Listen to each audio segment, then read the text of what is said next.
The prophet of thought. Open your mind, open your mind, open your mind, open your mind, open your mind, open your mind.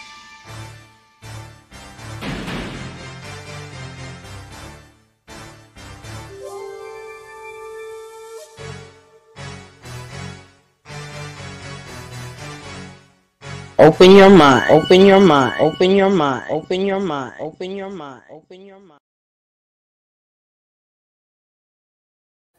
Join the league.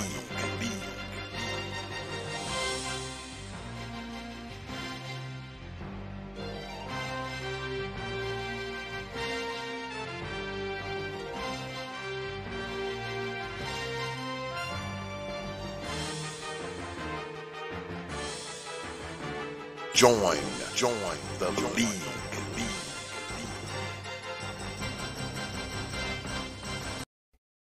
Open your minds.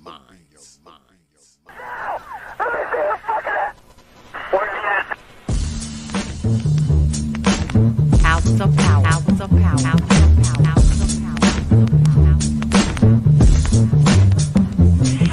And so a community is where you control your police, you control your commerce, you control your education, you control your house. We don't control none of that. We live in a hood. Huh? Well, what about the Negroes that get out?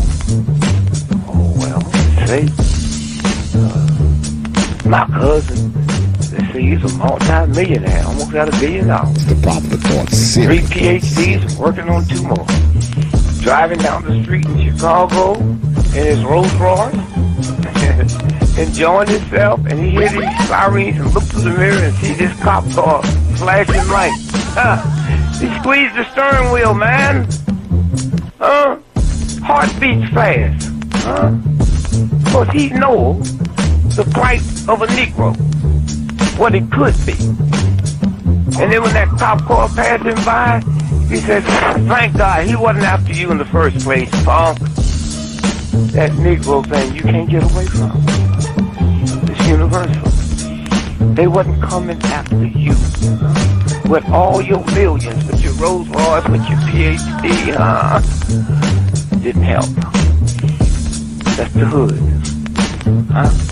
Why do you think you never pick up the paper 3D over and over and see white families travel? You think there's thousands of black cops in America. Why don't you see white families crying as black cops shot my loved one 42 times in the back of the head? Why do you think black cops don't do that?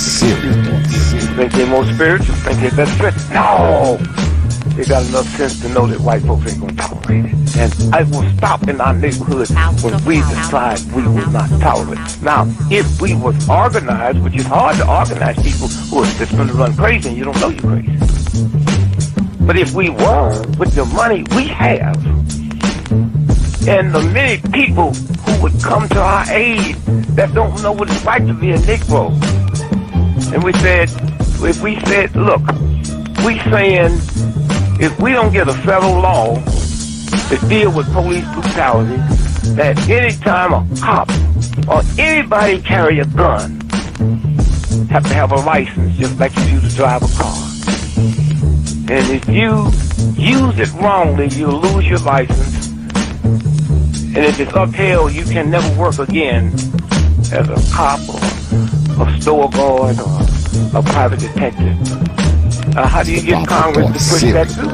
Well, you take your economic power and you call on your friends, black, white, young and old, and say, this coming Christmas, if we don't have a federal law to outlaw police brutality by law, then we calling for a nationwide boycott of Christmas and it'll start on Thanksgiving. Well, let me tell you what that means. 79% of all retail in America happens between Thanksgiving and Christmas. People stay in business all year, lose money just for Christmas, huh? Well, what happens now? Sac Fifth Avenue, Toys R Us, Sears and Roebuck, Westinghouse. They will get the bill, and all they got to do is make one phone call and say, Harry, that's the senator, I want that bill pushed through in 3 days. Okay, it's an economic thing. It's that simple. But we have the power, but the system has wiped us out so bad. Hours of power. Hours of power. Hours of power. Santana Lincoln 6. Go ahead. Clear a suspect down, 10-4. That's 10-4. The officer's code 4. We have one suspect that's been shot. Open your minds.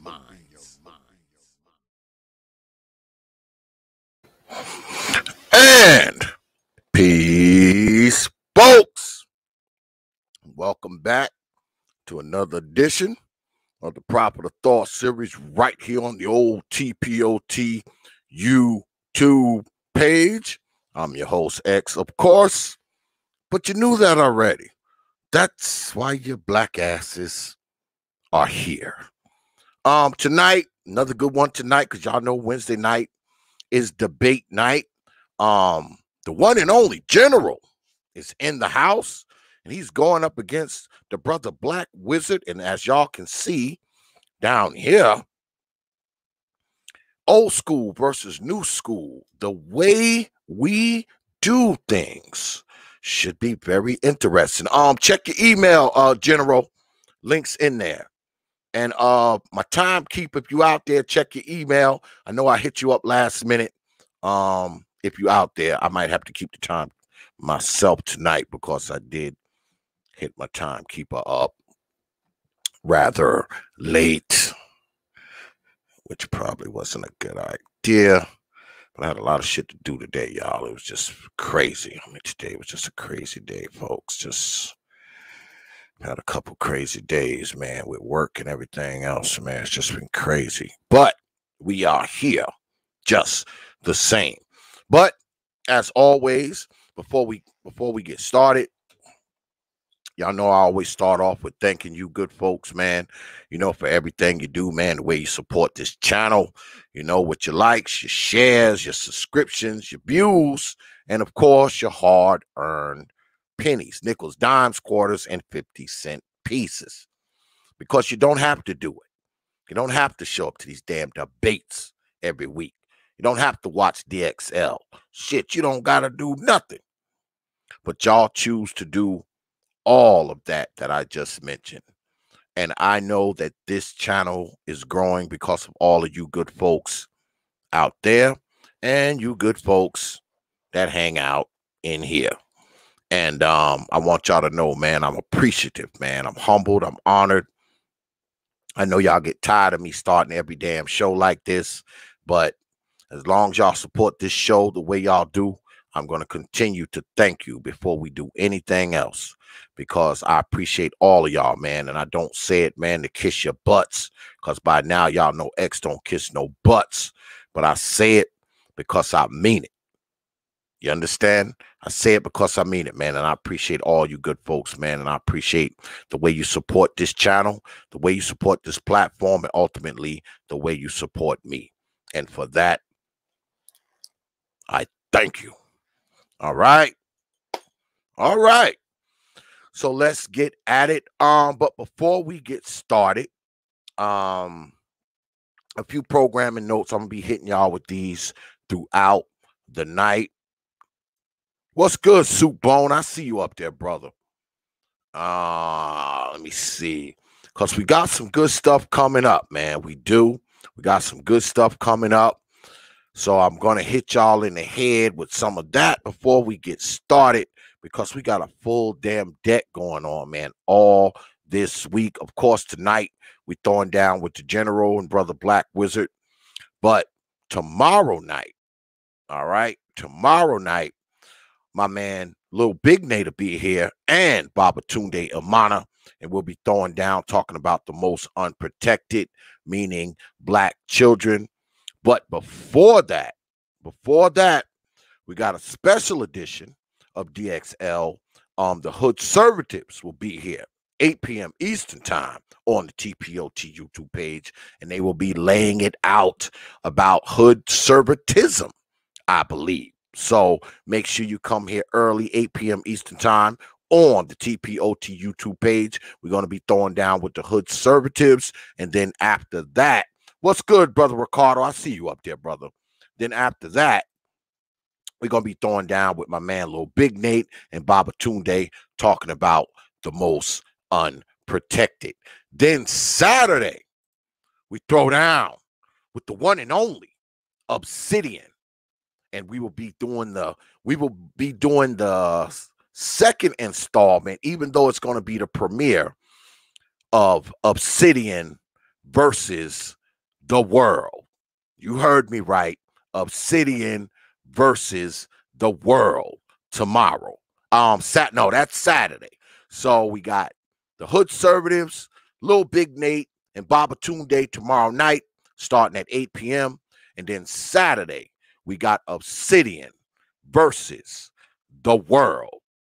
And while we at it, I might as well go ahead and give y'all a little preview. And then we're going to get into the debate. And now, a word from our sponsor. This exciting episode comes courtesy of Obsidian versus the world. Hey fellas, you know my Obsidian versus the Black Love Industry series have been so popular that we here at Obsidian Radio decided to just go all out with it, since everybody and their grandmama is gunning for me anyway, like, oh, it's John Wick or something. Fuck it. We're gonna do a brand new show over at Brother Xavier's Prophet of Thought channel right here on YouTube. We call it Obsidian versus the world. That's right, fellas. Obsidian versus the world. This is a special show that is aimed at all the haters of your Lord and Master, Mumia Obsidian Ali.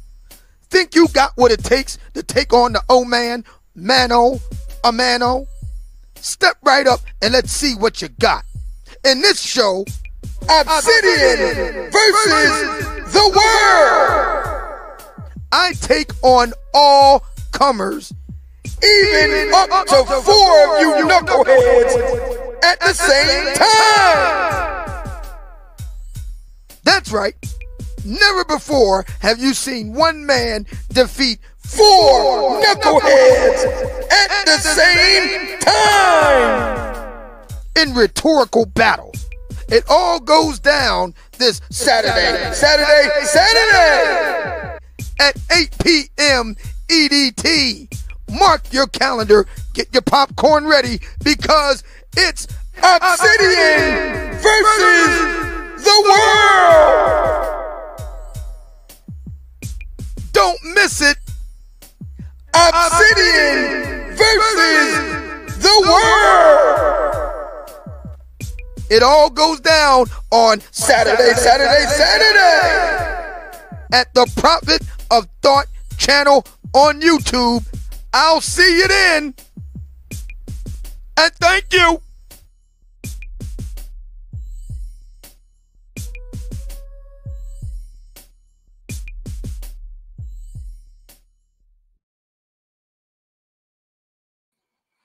Yeah.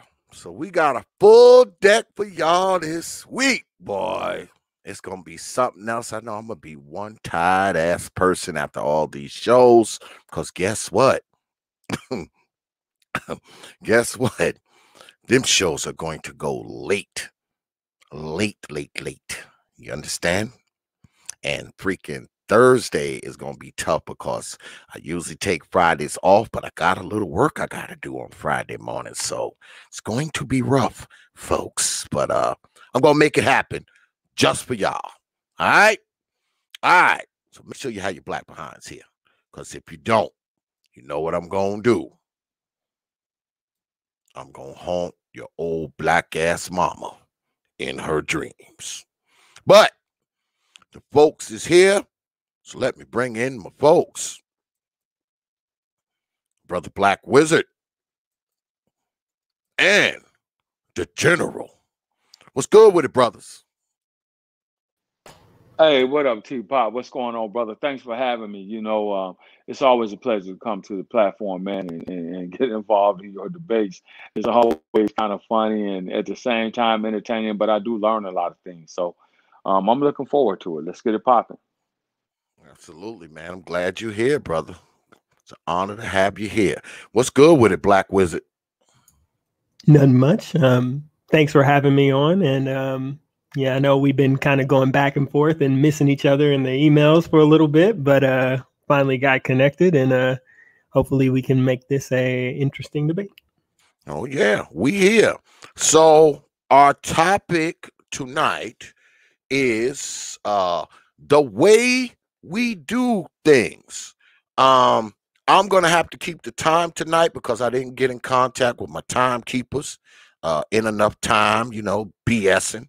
And I'm going to try to do a decent job. Usually when I keep the time, it's just whack, but we're going to try to make it happen. So for those of you who don't know the rules of the debate, let me explain them to you. First, we start off with 7-minute opening statements where each debater lays down their opening premise. Those are 7 minutes per debater.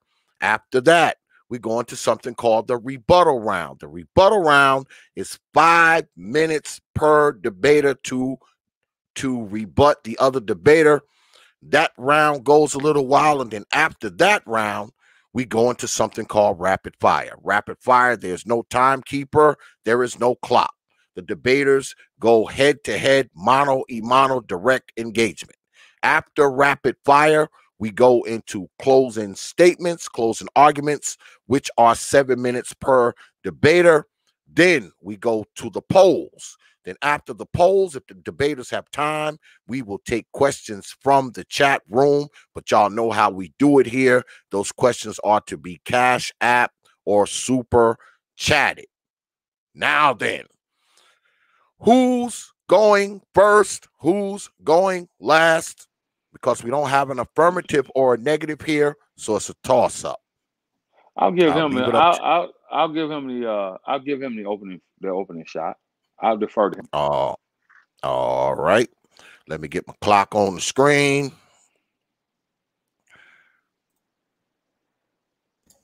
I wrote something down. I hope that's okay. No, that's fine. That's how you debate is how you debate.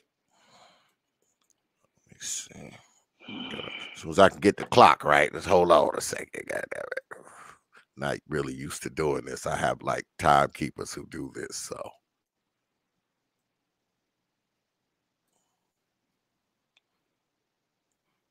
All right. Clock's up there. All right. 7 minutes on the clock. Brother Black Wizard, you are up, sir. Opening statement. Pull the trigger. Okay. The debate to settle which generation knows best is timeless. Nature, as far as we can tell, is constantly evolving, and it's a job of previous generations to set up the next with information that'll help them survive. In response, newbies challenge their systems, shed what they think's unnecessary, and change according to their environment. Trees go through this process between seasons. Cells go through it when they divide, and humanity is no exception. Dr. Bruce Lipton is a epigeneticist and author of The Biology of Belief. He found that when studying sick cells, quote unquote, always address the environment first, not the cell. In Howard Bloom's The Lucifer Principle, he states, quote, "We think ourselves as rugged individuals, cocky Clint Eastwood type characters capable of making our own minds up no matter what kind of group pressures torpedo the less independent thoughts of people around us," end quote. But that, quote, "among humans, groups have all too often been the prime movers. It is their competition that has driven us to on the inexorable track toward higher degrees of order," end quote. Our environment shapes our perception, but our reality is more than just the material. Society is a combination of our physical and social environments. So as one evolves, so does the other. and so do we. In the book, Why Love Matters, by Dr. Sue Gerhardt, under the paragraph titled Thoughts Create Our Reality and Reality Create Thoughts, she states that, quote, the mother's quality of life is shared by the fetus, but this is not just by her physical state. The fetus also shares her state of mind, end quote. From a kid to a grown-ass adult, we develop a system of programmed responses that help us survive. And as a group, programmed responses are transferred from culture through individuals. In this way, humanity acts as one body. Each person acts as an individual cell sharing information through the collective consciousness. Or as Howard Bloom would imply, we're all connected whether we think we are or not. Between the harsh conditions of the world during the agrarian period and the nature of our biology, we had little choice but to conform more to the physical realities than to the psychological. And the limited ability of ability of communication and travel created the illusion of human individuality. It makes more sense to have a male provider for the family when hard labor is the only vehicle that'll put food on the table. Women aren't suited to labor as men are, so she needed him to provide a living. She needed him to live. But it also makes sense for her to stay at home because someone needed to culturally train the kids and take care of domestic responsibilities. We literally needed each other. Older ideas connected to tradition like gender roles, marriage, nationalism, religion, and racial identity make sense in a smaller, individualist, less connected world. If you let Gen X and boomers tell it, millennials are sensitive, entitled, self-righteous narcissists with wayward purpose and no sense of self. We're what's wrong with everything, and if we just got our shit together, the world would be a better place. But that's not the way I see it. Advances from the agrarian period to the third industrial revolution have changed the social environment. Technology removes the need for hard labor, grants women the autonomy to participate in the economy on equal footing to a man, and as communications become more sophisticated through the internet and technology, we are becoming more aware of how we're connected than ever before. There isn't a problem with millennials. Our environment has changed. And I think what we're seeing is the shedding of old school ideas that no longer work. Old heads are still programmed with traditional values, and millennials are challenging the system like organisms should. Millennials are part of an unprecedented evolutionary period beginning the process of cultural transformation, which will evolve humanity to be more in line with the environment that technological advances from the fourth industrial revolution will provide. And the old ideas of traditionalism are about to die. And that's all I got.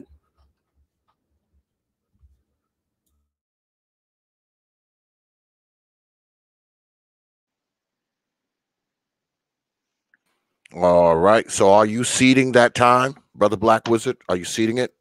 I am. All right. The general, do you want that time? Yeah, that work. I can take it. I'm good. Okay. Let's go. All right. Hold on. 8:38 on the clock. General, you're up. Pull the trigger. All right. So, from what I understood, we were supposed to be this debate tonight was supposed to be old school versus new school, right? That's if I got the correct email, and I think I did. So, of course, I'm thinking that I was going to take the old school. Now, the brother came up here and he cited a lot of sources, and kudos to him. But you know me, I like experience, right? I like to go off of my own worldly experiences since I've been around for quite some time. Books are great. It's always great to refer back to historical references, right? So what are we really talking about here tonight? We're talking about old school versus new school. I'm representing Generation X. So the way I see it, I believe that the two generations, or three, 2.5, if you want to call it that now, are blending, right? We're blending together. We talk about things like that don't exist anymore, like respect. We talk about honor, unity. We talk about things like a sense of community, which all of those things now have gone out of the window. One big factor that's missing out of the window from the old school version, Generation X and back, is the cohesiveness of family. All right? Cohesiveness of family, that's non-existent in today's time, which is why I believe we're getting further and further away from where we need to be as far as a group of people in this country is concerned. Now, again, I was kind of thrown off when he came on citing the sources because, from my understanding, we were supposed to be doing the old school versus new school. And I think I read that correct as per your email. So that's where I am, and that's what I'm here to debate. If you want to use references for books, my brother, that's fine. No disrespect intended. That's okay. At the end of the day, when you look at what's going on in the society in 2020 versus what was going on in the 1950s, 1960s, 70s, 80s, so forth and so on, I think that we're headed, in my opinion, we're kind of going in two different directions. Some of it is right, some of it is wrong. I kind of feel strongly that if we stick to the old school principles that we had when I was a boy and further back beyond, I think that we can right the ship. As we're going right now, the millennial generation and this new generation Z, if you want to call it that, or Alpha, whichever one it is, yeah, it's kind of hard to kind of bridge the gap. And that's what I kind of like to do, is bridge the gap. So where are the problems that we're talking about within this old school versus new school, this generational gap thing that we have here? As I mentioned, the lack of respect, the lack of honor for yourself, honor for your fellow man, fellow woman, honor for your family, the lack of unity within our community, right? The sense of a community, right? And then the overwhelming bullet point that I have is family, right? The way we construct families today, right? The way we construct families today, in today's time, is not the way we did in my generation and back. Husband, not girlfriend, not boyfriend and girlfriend, husband and wife, children. Now we have this whole thing where we have girlfriend, boyfriend, in some cases girlfriend, girlfriend, in some cases boyfriend, boyfriend, and kids. And that's just not cutting it. So I'll stop right there at the 5-minute mark so that we can get some point of direction and I can make sure that I'm on the right path here as far as the debate concerned. I'll concede this time.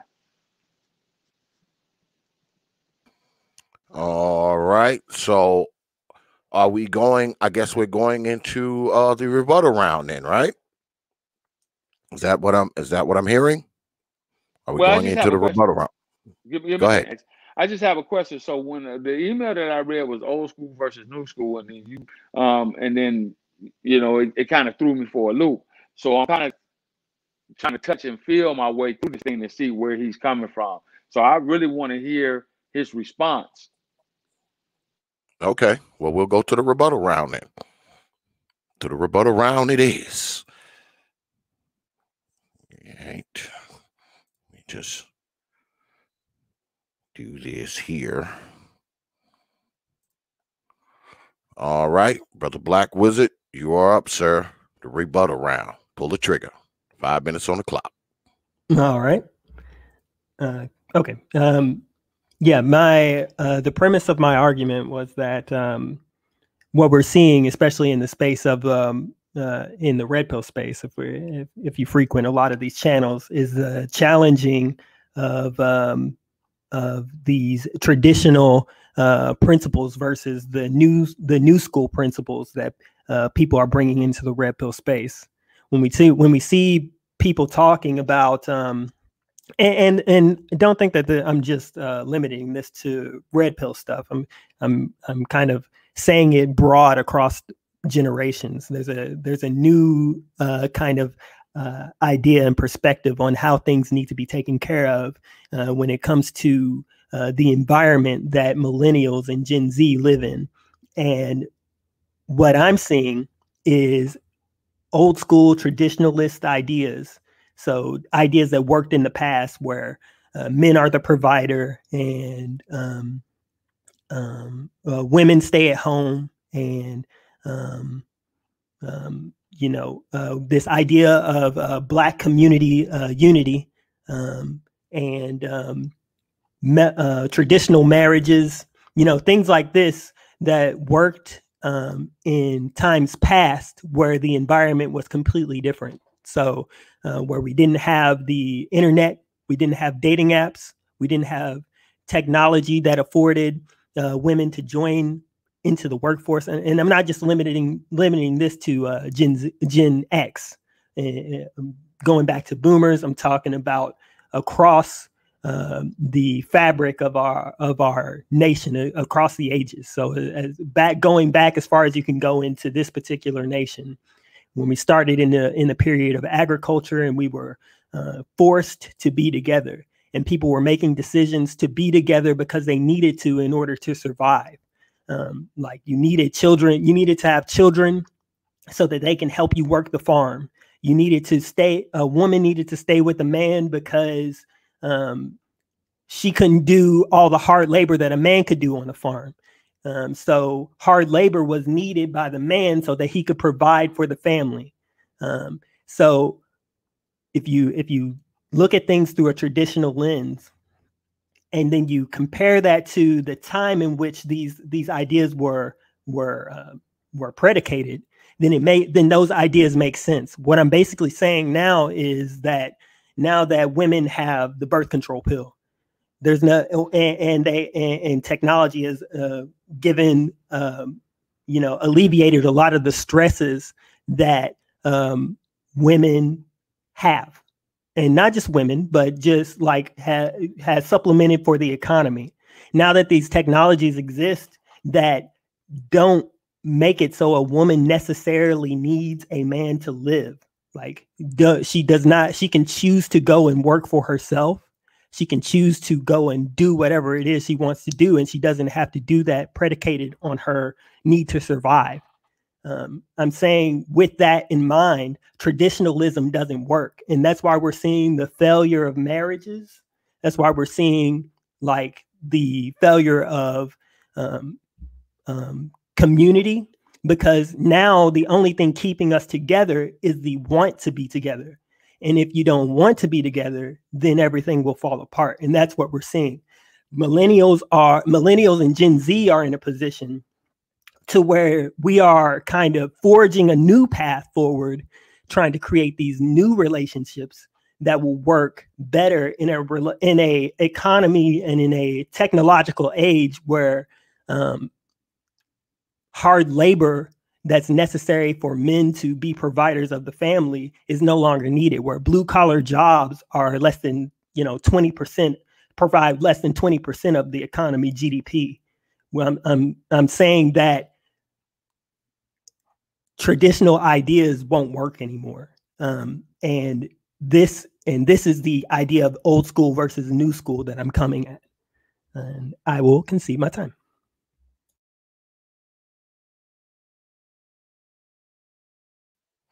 All right. He had 25 seconds left. Do you want that 25 seconds, General? No, just give me the 5 minutes, man. This is easy. All right. Okay. You ready? Hold on a second. Hold on. I'm not a professional at the time. Shit. Y'all gotta bear with me because usually I have people who do this. So all right. 5 minutes on the clock. You up. All right, so let me get it straight. You don't believe that traditional values work anymore because of the modern advances that we had. I have a tendency to disagree with that, and I'll tell you why.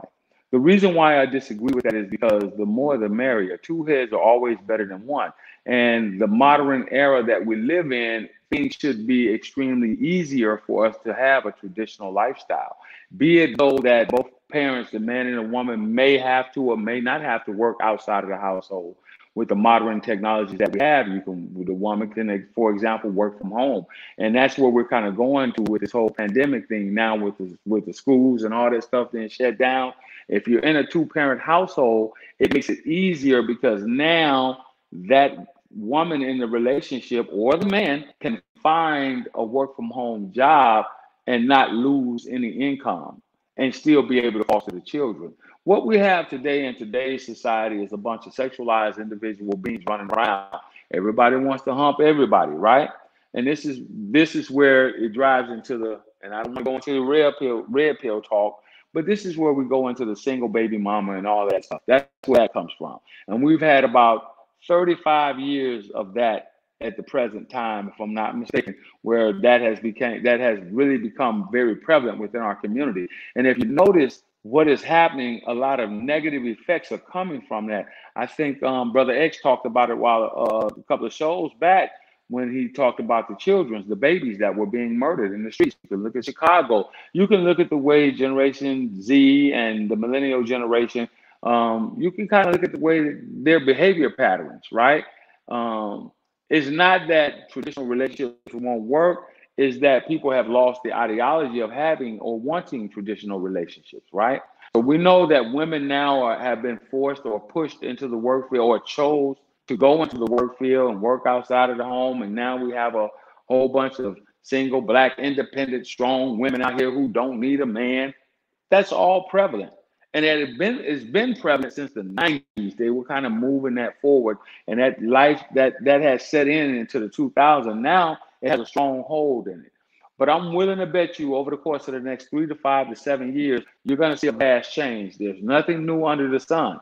You're going to see people, both men and women, who are going to look for traditional relationships. Why? Because one, it's going to become necessary again. We've lost 40 million jobs, right, that are never to return. A lot of industries are failing. A lot of modern day jobs where primarily women work are going to go into automation, and some jobs where men work are going to go into automation. So there's going to be that need to force the traditional lifestyle back together again. You can't see it now, but it's beginning to rear its ugly head, right? And as you age, as Gen Z and the millennial generation, as they age, their thought process will become different, right? In other words, they're going to say, hey, wait a minute. I might need to find me a wife now and settle down and, to have kids with, and, so that we both can get together and come together in this modern society and work together for the good of our family, a family unit. If we continue to go the way we're going, right, with this whole Netflix and chill and I'm strong and independent, I don't need a woman, I don't need a man, what happens to the Black race? What happens is you have a bunch of individuals out here that just come together, the whole pump and dump scenario from both sides, more children being created, which keeps us in a certain position within the society that we live in as a whole, not just within our society, but within the whole society, meaning the dominant society as well as the Black society. So this is why I err on the side of caution when you talk about non-traditional relationships moving forward. My belief is that at present, over the course of the next 3, 5 to 7 years, you're going to see the dating scene dramatically shift. And the reason why the dating scene is going to dramatically shift is because there's going to be a need for it, just like it was back in the 30s, 40s, 50s, 60s. We'll say since 1865 when we left the plantation. We had no one else to depend on but ourselves. We were locked out of a lot of different things, the banking industry. We were locked out of jobs. We were still degraded down under Jim Crow. We were still degraded down under the pushing through the civil rights movement. We still had the black codes and all of those things we had to work through, right? So what's the next phase? What's the next phase that's going to cause us to have to go back into a traditional relationship as far as men and women are concerned and how we date and mate? What's going to change is that there won't be any jobs out there like there were. General. That's time. Okay. That's I'm time. sorry, I wasn't paying attention. All right. We're going to do one more round, and then we're going into rapid fire. All right. Brother Black Wizard, you are up, sir. 5 minutes on the clock. Pull the trigger. Okay. I just wrote some of the points that you were talking about down. You said that, you said that it's easier to, be a 2-parent household and go through this COVID experience than it is to be a 1-parent household. and go through it, especially if you have a child and, you know, with the distance learning thing that's going on and everything like that. And, you know, I actually agree with that. It would be easier. But the premise of my argument wasn't that of things being easier, because things being easier would mean that's, you know, that's something you can choose to do whether you know you want it, and that's what I was trying to say before. People only want to be together if they want to, and if you want to be, and if something makes something easier, that's just a matter of convenience. I'm saying it's no longer necessary for two people to get together, so they're not getting together. I'm talking about what's happening in the current time. So we can talk about what will happen after COVID, or what will happen after a coming collapse in the future. But as far as the scope of this argument, scope of this debate, I don't see how it's relevant to the way, you know, things have formed through the past, through old school and the new school, you know, traditions, through the way that, through the methods that things are happening right now. As long as we're continuing to talk about things that are happening right now and how the new school ideas function in a reality that exists today, I think that we can say that traditionalism has not worked, and we can see that in the divorce rate. We can see that in the dating culture. We can see that in the spaces where, you know, the red pill spaces and black pill and incel culture that has been created. We can see the, I guess, mouse utopia type environment that exists today that suggests that traditionalism in the current environment doesn't work. We can talk about what will happen in the future, but that would just be speculation. Along with that, I can also say that I would predict as well that something called universal base income will be coming in the future as well, along with the service economy through RPA, or robotic process automation, which will knock even more people out of jobs, like you were talking about before. But with the net of universal basic income, it will kind of supplement the reality, the harsh reality that people will face. I'm not saying it'll catch everybody, and there may be a return to some form of traditionalism, but the only thing that we can talk about for sure is what's happening right now. And what's happening on the ground right now is that traditionalism isn't working. I do also agree that the black race will be gone, because that is in the design. Like you said, while you were going through your points, what kept us together were actually the social controls that was enforced on us by the dominant society. That, alongside with our culture being broken and completely artificially created here. The only reason that we had to be together was because we had to be together. And now that that's not a necessity, you see the split between the black race. And, you know, people, you know, especially if you looking on YouTube, but even if you look through the past from television shows to any form of media, it doesn't really seem that black people want to be together. Like, they don't choose to be together, not on a large scale. And we can see that in the marriage rates of black people, the divorce rates of black people. So, yeah, that's all I got to say. I guess I can concede the rest of the time to the general.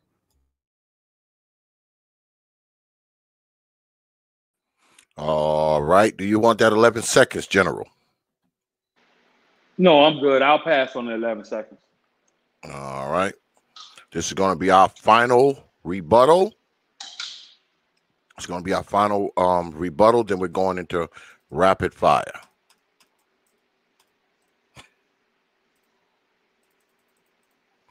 All right. 5 minutes on the clock. General, you are up. Pull the trigger, sir. All right. So the relevancy for traditional relationships, right? Let me go ahead on and knock this out of the water, right? Children are still being born.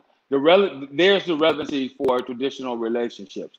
Like I said, two-parent households will always be better than one. If you look at it, the numbers show it, the numbers bear it out. Children who come from two-parent households, oftentimes more so than not, do better than children who come from single-parent households. These are facts. The numbers show this. There are more times often than not to go on and receive a secondary education. There are more times often than not have more exposure to a higher equivalency and a better standard of living, and they just tend to do better all around. When you talk about the relevancy for traditional relationships, meaning man, woman, and children. All right, let me touch on UBI real quick. The UBI situation, that's yet to be passed. It is something that they're talking about, but we don't know what that's going to look like. And the UBI situation, as I've experienced it from my worldly travels, from being around the world, we're not a small country like the UAE, for example, who their population is able to have a pretty nifty life. As a matter of fact, the citizens of those countries have great lives under that system because they can live off the oil money, the oil resources that they get in that country. What is that going to look like for America? Just like you said a minute ago, we don't know. We don't even know if it's going to pass. So the UBI, you got to think about a standard of living. You got to think about inflation. How much money is it? How much money is it going to take for individuals to live off of universal basic income? All right, that's gone. That's out the way. All right. So you want to talk? The black race will be gone. Yeah, they thought the black race was going to be gone by the turn of the century, 1900. They continue to try to push the black race out through the 20s, 30s, 40s, 50s. So we already know where that's going to go. And I don't think that black people are going to disappear from America, the group of black people, the black race. It's just not going to happen. It's not going to happen, one, because we are continually doing the things that we've always done, which is procreate, right? So our numbers are going to persist, right? Even with all these different factions and different groups that are intermingling with other races, you're still going to have black people in this country. So that's a non-factor. The next thing that I want to tell you about is something that you may not know. There's a county in there's a county in Maryland, Prince George's County, all black community where I believe the basic income level for those people that live in that community is about $300,000 net in that community. It's one of the wealthiest black communities that we have in the States. There's another one over in Memphis, Tennessee, all black community, doing quite well for itself. I believe it's called Germantown. There's another one on the West Coast out in California where it's all black community. They're doing quite well out there. And those are primarily two-family households. So when you say the relevancy for traditional relationships, that's a misnomer. It's utter bullshit in my opinion. And people have a choice we all have our choices to make, right?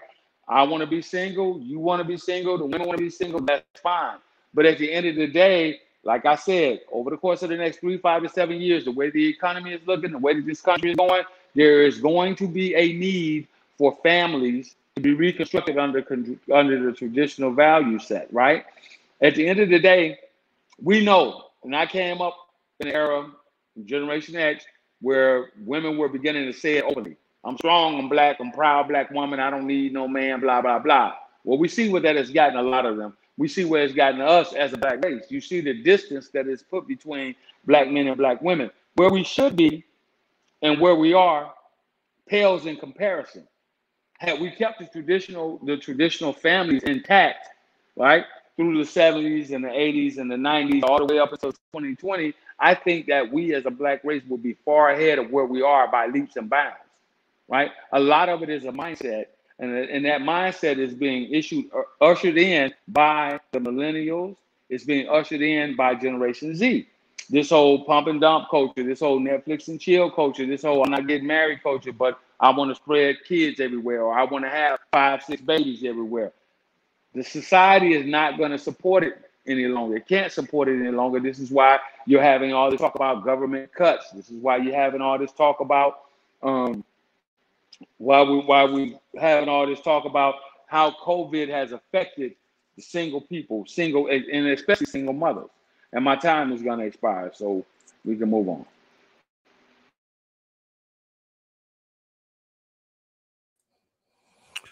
All right, that's going to do it for the rebuttal round. Now we're going to get into that part of the debate referred to as rapid fire. There's no clock, there's no timekeeper. We left off with the general, so we are going to pick up with Brother Black Wizard. Brother Okay. Black Wizard, you're up. Rapid fire. Pull the trigger. Okay. During your rebuttal round, you were talking about children being born or using the fact that children are being born as a method to say that traditionalism was still viable. But children can be born and be raised without traditionalism. And that's exactly what we're seeing. The fact that children are born doesn't change anything. Because children being born in and of itself hasn't saved traditionalism at all.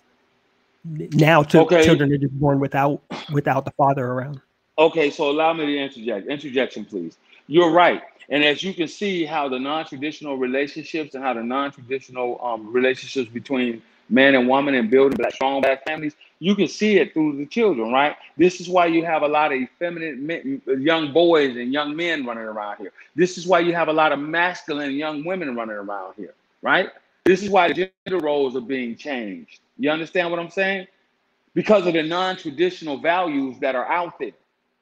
There's no man in the house, so that boy grows up in a house full of one with his mom and his sisters. He has a very emotional side to him that's bursting through the seams now. He's too emotional. That girl doesn't have, her father there, so she takes on the masculine role because I don't need a man. And she doesn't understand how to bask in her femininity. This is part of the problem. All of these are second and third order effects of the non-traditional relationships. I'll give you back the mic. And I'm saying that may be true. All those side effects may be true. And even if we took for granted that they were, that doesn't change the fact that children can still be raised and survive. What I'm saying is the necessity for a man to be around has been removed. So there are no men around because there is no necessity for it. Interjection again. I don't disagree with you saying that the necessity has been removed, but there is the necessity. Let me say this: the necessity hasn't been removed. It's been a conscious choice and a decision for either the man to not be there or for the woman to decide that she doesn't need a man. Thus, it's causing a problem. You can see it all throughout society. I mean, you can't be blind enough to see where you got hopeless young men and young women that I work with every day. And a lot of these young men, they're not getting what they need from men, from their fathers, or from a man figure in their life. So they don't know how to do basic things that men do. The women, the young ladies that are growing up in these non-traditional households, they never see their mother under the roof of a man, under the same roof with a man. So she doesn't know how to interact with a man. And the same for the young men. They don't know how to interact with a young woman, right? So what does that get you? That gets you the same repercussions that we had through the 70s, through the 80s and the 90s and the 2000s. You get more single parent households. Not saying that it's relevant that you have to have or that you need, but there should be intact families. I'll correct myself. There need to be intact families, meaning man, woman, or husband, wife, children. Because there's the act of balancing it out for these young people, there's no balance there. That's why you have guys that are over emotional, young men that are over emotional. The least little thing sets them off. They're ready to go. You scuff my stick, I'm ready to go. I'm ready to kill you. You got these girls out here exploring their sexuality at a very young age because that's what they see their moms doing, based on the fact of not having a man there to assist with the providing protection. They see their mothers deal with 2-3 different men as they're growing up, so they think that's the way to be. Now they hit the streets, and now they're out there thotting it up. So hence you get more of the same. I don't understand how you not see that.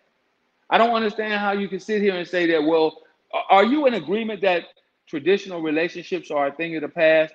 To a degree, I would have to say I am, but at the end of the day, I am for it. Are you not for traditional relationships?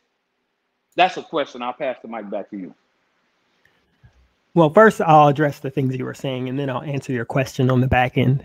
So, Okay.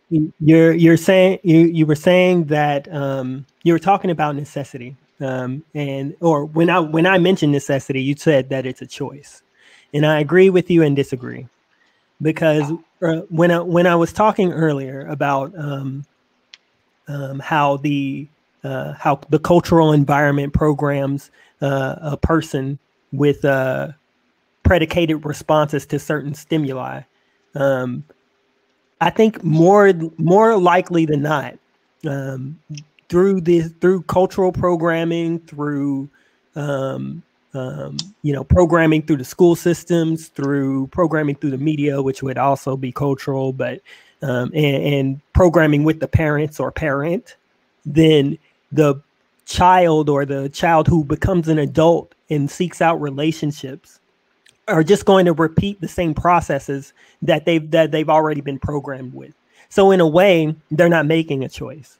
They're just following the program that has been installed into their mind, and they don't realize that's what they're doing. Right, but It's just like an abuser. It's just like an abuser who gets or just like somebody who gets abused becoming an abuser. They don't mean to become an abuser, but because they were programmed as a child with the environment of an abuser, they become an abuser almost without wanting to. Right. So you just answered your own question, basically, because listen, I grew up in South Central California in the '80s when coke and gang banging was at its all-time high.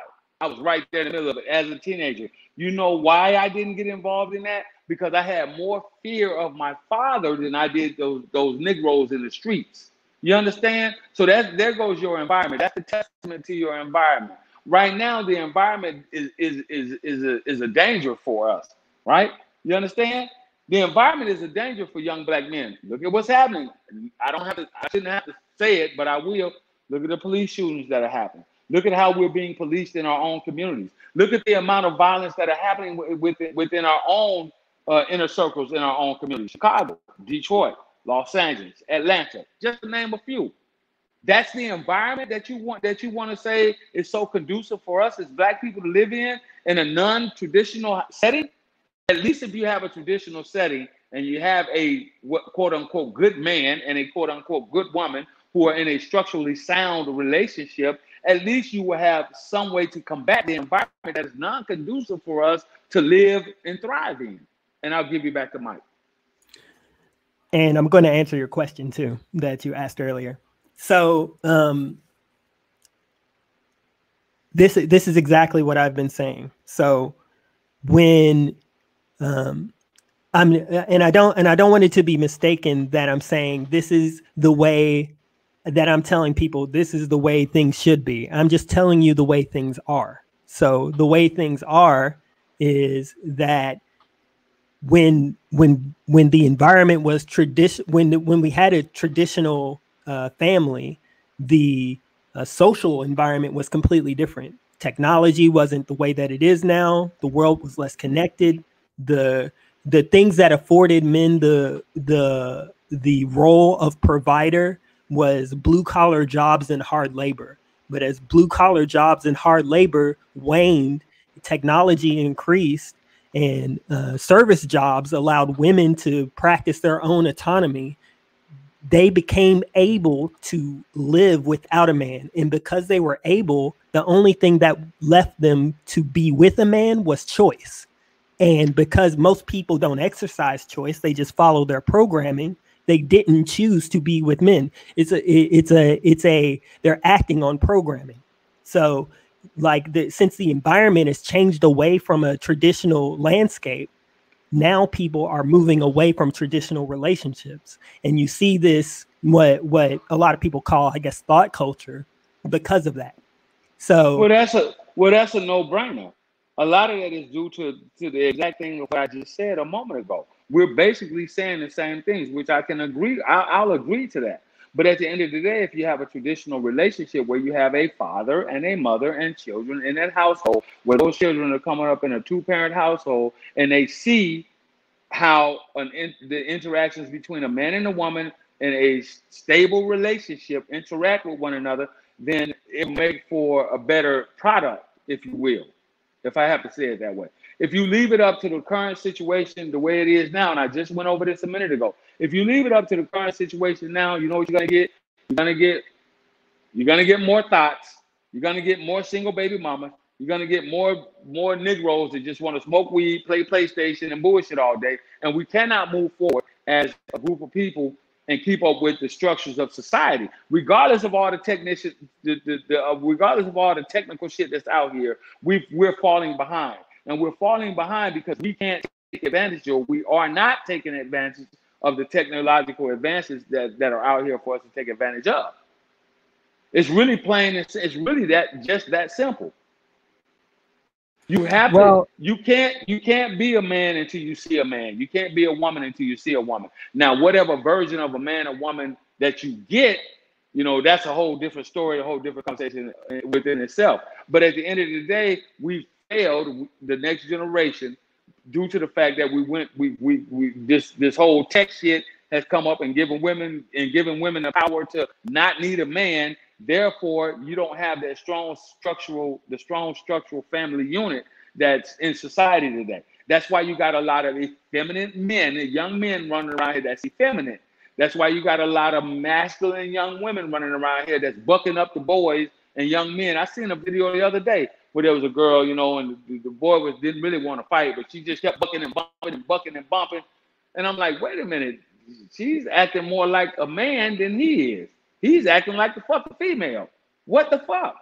We're upside down in this society. And the reason why we're upside down in this society is because we went away from the very things that kept us strong and moving forward. There was a point in this country where black people were moving forward and black people were moving, but it still is today. But it was more of a point during the 70s and 80s than any other time in this country. You know why? Because we had strong family units and we understood what it meant to get to that next level. We went away from that in the late 80s and early 90s. Crack and among other things came in and tore the family structure down within the black community, and then we're where we are today. But it wasn't just that.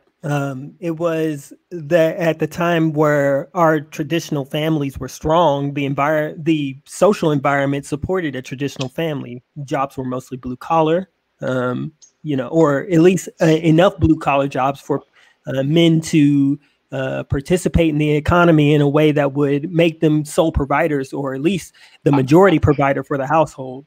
There was also we failed to transition with technology. We failed to transition through technology. What should have happened was what should have happened didn't happen. What should have happened was those blue collar jobs. Had we kept the family intact, those blue collar jobs would have enabled the next generation to transition over into the tech side of the house, which is where we are today in this country. But because we didn't have that traditional relationship, we fell apart. The family structure fell apart. We regressed. We regressed instead of progress. We went backwards instead of going forward. So you can talk about. But it wasn't. It wasn't.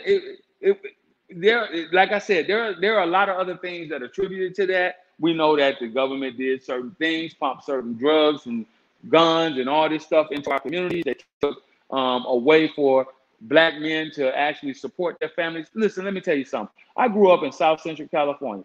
The 4 major factories that supported that community when I was growing up out there in Compton, we had a Firestone factory, we had Goodyear factory, we had Reynolds Wrap aluminum foil factory, and we had a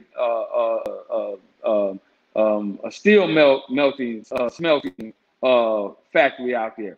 The first thing they did in the 80s, they took all of those factories out of there, which left those people in those communities in Compton, Linwood, Inglewood, Watts, and the Downies.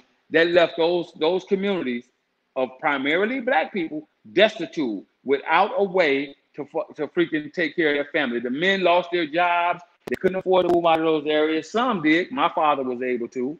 Some did. But most got stuck there. So what happened? They pumped drugs into the community. Then they came up and they said, okay, if the brown shoe code came in, which meant that if a woman was on was on getting government assistance, she couldn't have a man to live in the house with her. That further did damage to our community. So there's some other things, other factors out there, not just where the man said, oh, I don't want to be here with these kids no more. Not where the woman said, well, get out of here. I don't like you no more. It didn't happen that way for the most part. For the most part, it was a gradual thing that progressed within our communities. And it went that way around most of your urban-centered communities. So we fell behind as far as instead of keeping up, instead of transitioning those jobs from blue collar over into white collar tech fields, we fell behind. There was a time in the 80s and 90s when black men, young black men and young black women graduating high school were going off and going into college more so than going to jail. Look at what's happening at the present time. Look at what's happening at the present time. What do you attribute to that? I can tell you what I attribute to it, and it's just my opinion. The loss of traditional families. Here's what I'm saying. The loss of traditional families that Generation Z and the millennials are now thrust into. So this is why they have that belief concept. They've never seen what an intact family in a traditional setting or traditional environment looks like. They haven't seen that. So now everybody is like, I don't need a man. I don't need a woman. I can do the pump and dump. I'm good to go. But we're still coming up with the same answer. Single mother, single head of household by women.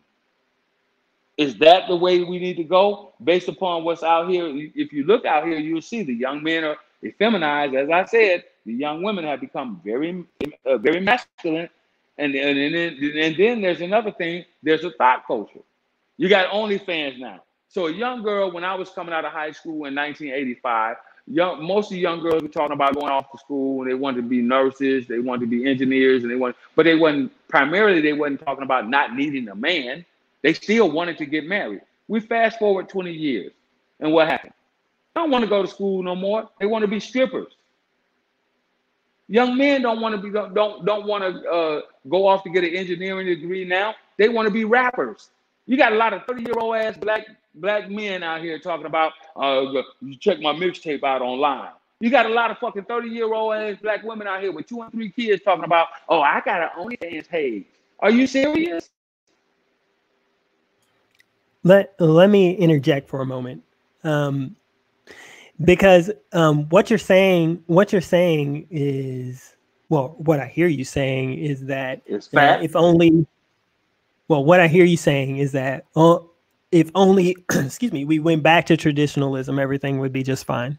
But what I'm saying is, had we never left traditionalism, we'd probably be in a lot better. We would be in a better position. In my opinion. What I'm saying is not only does our culture not facilitate the teaching of traditionalized family, because that's not the way that it was designed.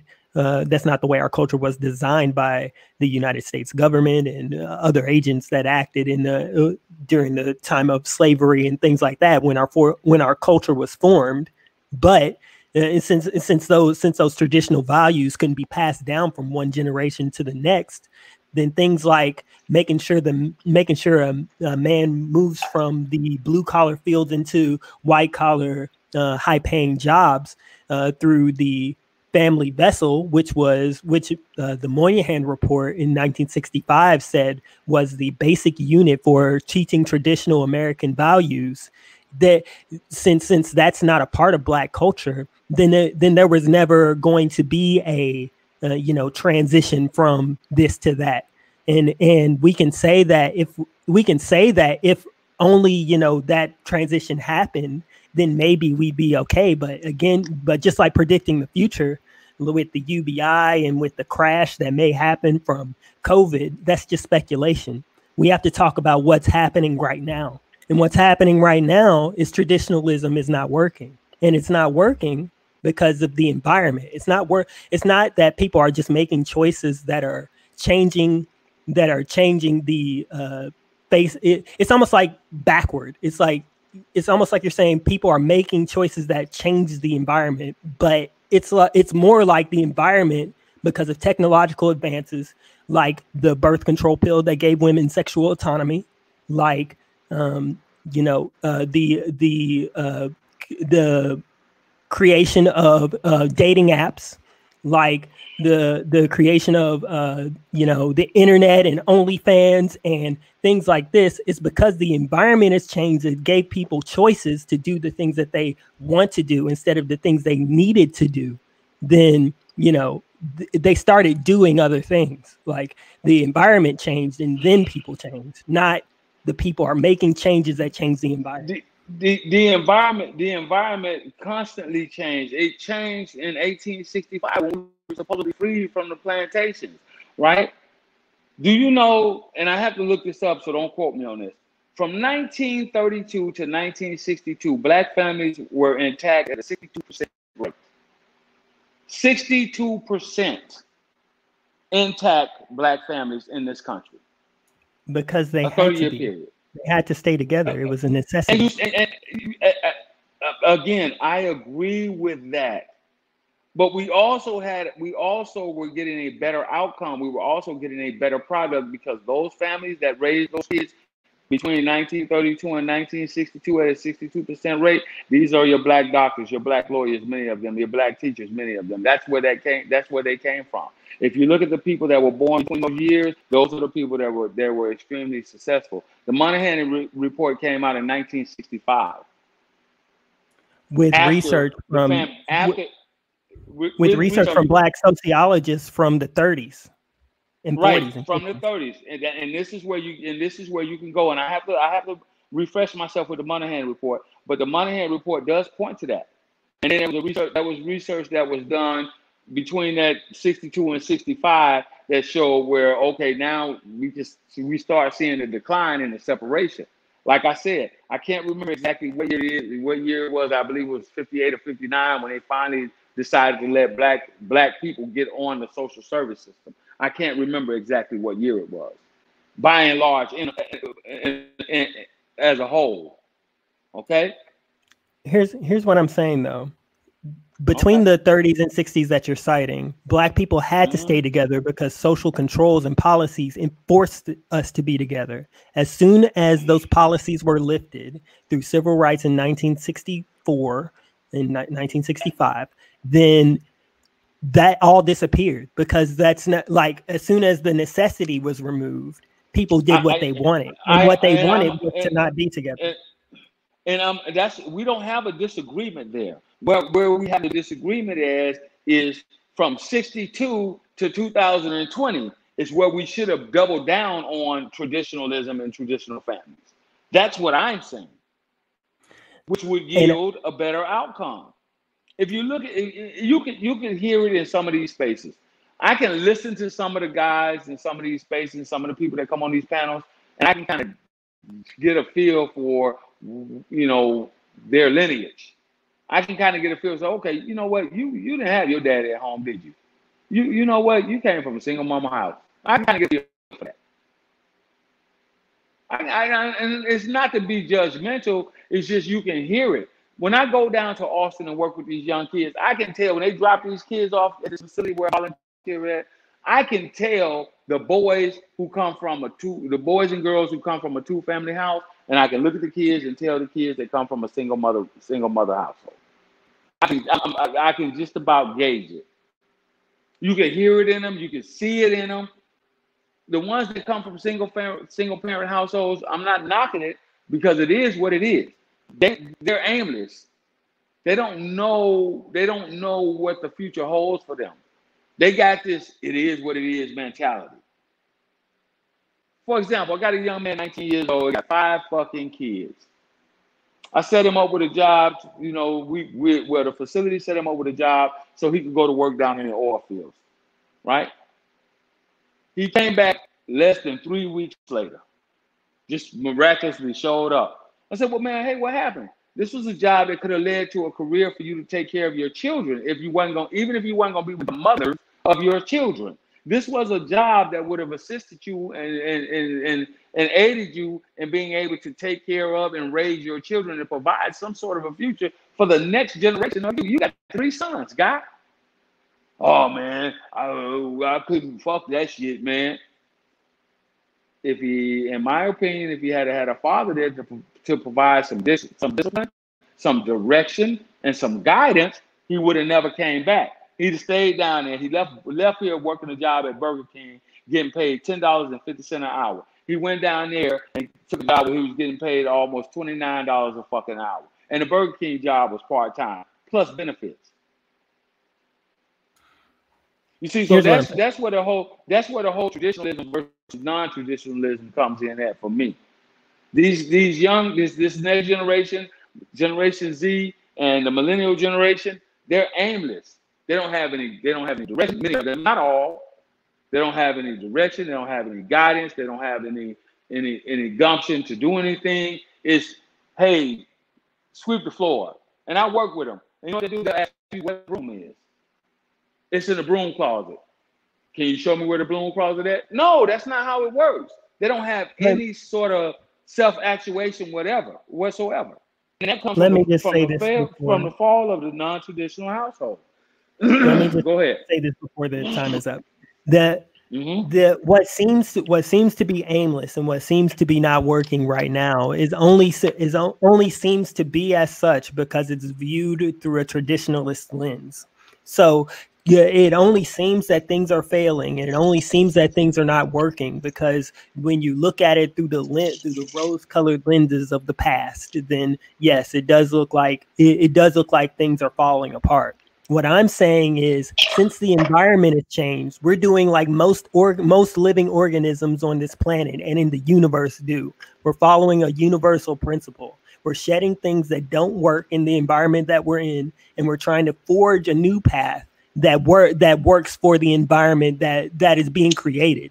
And as COVID comes and does whatever it does and pushes us toward closer to a fourth industrial revolution, and the service economy becomes even more prevalent than it is today, and women have more ability to provide for themselves and are given the power through the government to go into the fields of study that they want, and as they should, to empower themselves in whatever way that they want to. We're going to see a further exacerbation of the types of things that we're seeing now, and as those things are happening, we are forging a new path that's going to connect our biological reality with the new reality that we're going to be facing.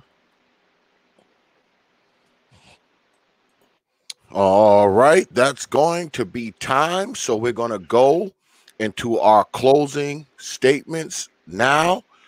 We started off with Brother Black Wizard, so we will be starting off the closing statements with the General. Go ahead. All right, so basically, man, I can appreciate what you're saying. And a lot of what you said, I cannot disagree with because it is facts. You just speak without facts. At the end of the day, it's just my opinion, and I get it. It's my opinion only, that I believe that the traditional lifestyle is the way to go. Why? Because we already have seen for the last 30 years what the non-traditional lifestyle has brought forth for us as a group of people in this country. I'm not saying that if you had to put it on a scale, I would say that it's more closely like 60-40 split. The 60 being the negative, the 40 being the positive. So since we went away from non-traditional households and non-traditional settings, at the end of the day, we must think about the future. You can talk about what UBI is going to do. I heard you mention the service industry. As I've said, I've seen what that looks like. And yet, and still, in those countries where they have the UBI, you still have consolidated families, meaning in the traditional sense, right? Because what's going to happen is we don't know what that's going to look like.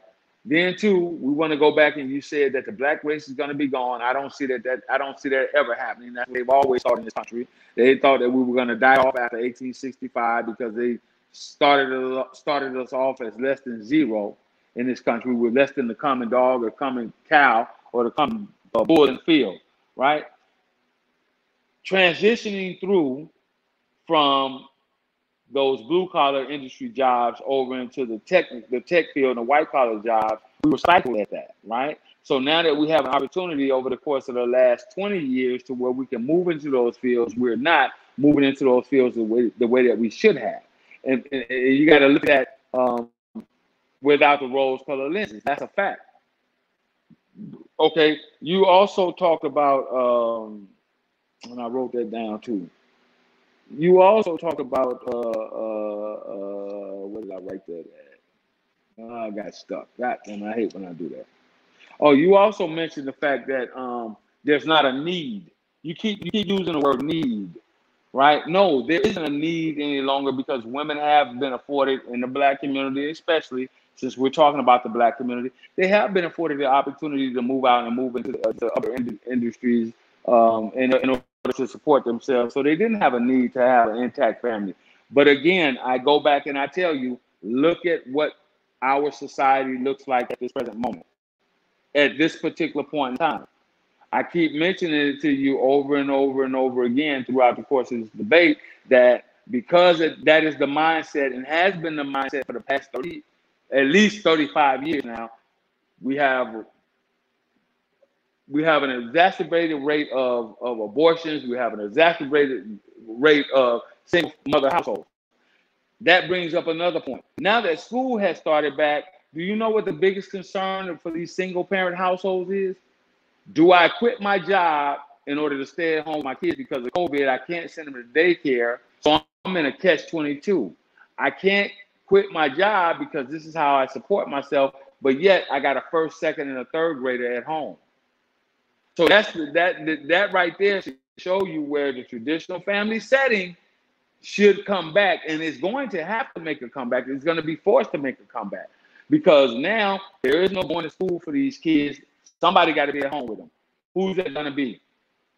And most states have an age limit. I know here in Texas, a child cannot stay at home and watch another child unless they're over the age of 14.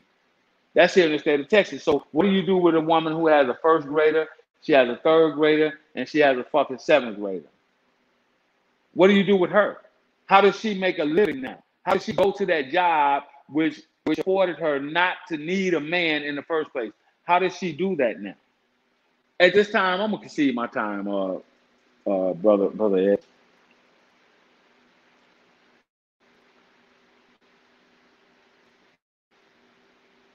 Brother Ed, I concede. All right. Brother Black Wizard, do you want that time? Do you want that 2 minutes and 50 seconds? I will take it. Okay. And let me set the clock up here.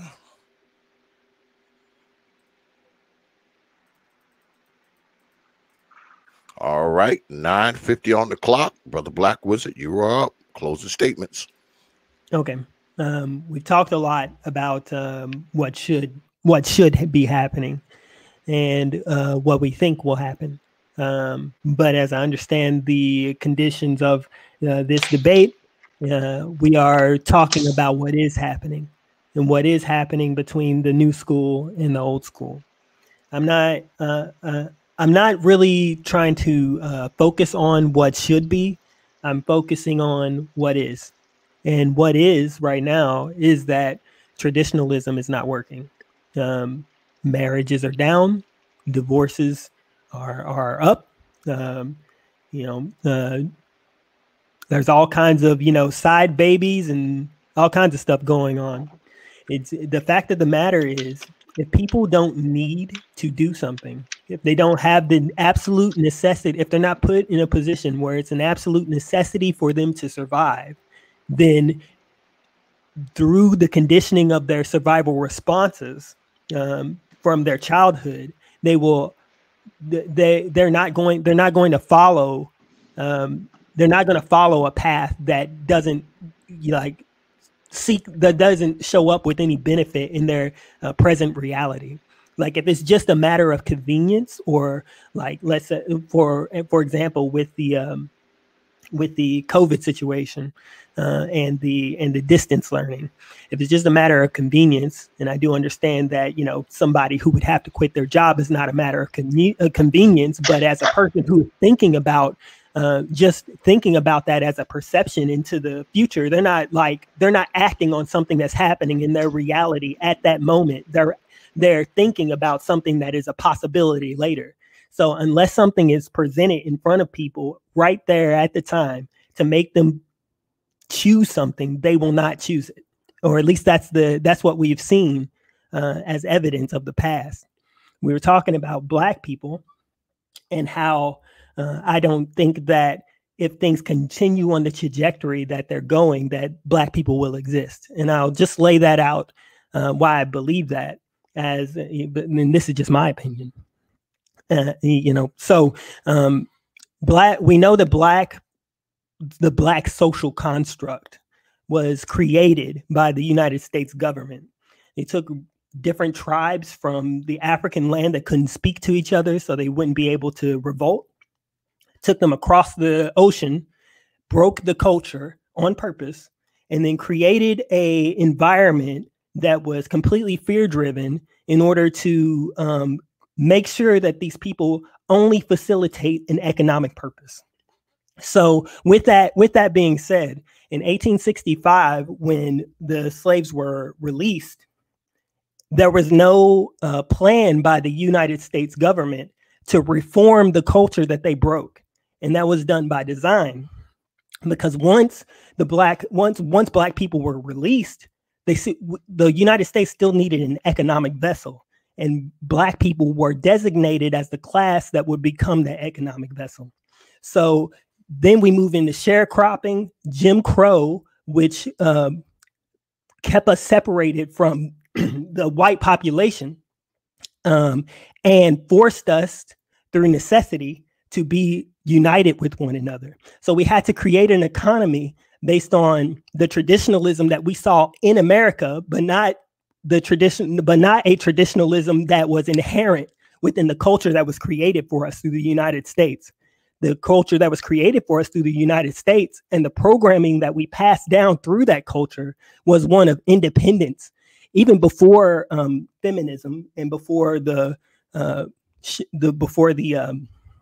no-fault divorce laws, men were moving wayward away from families, and there was something called like a walk-away divorce, where people weren't getting officially married, and guys would just kind of walk away and leave.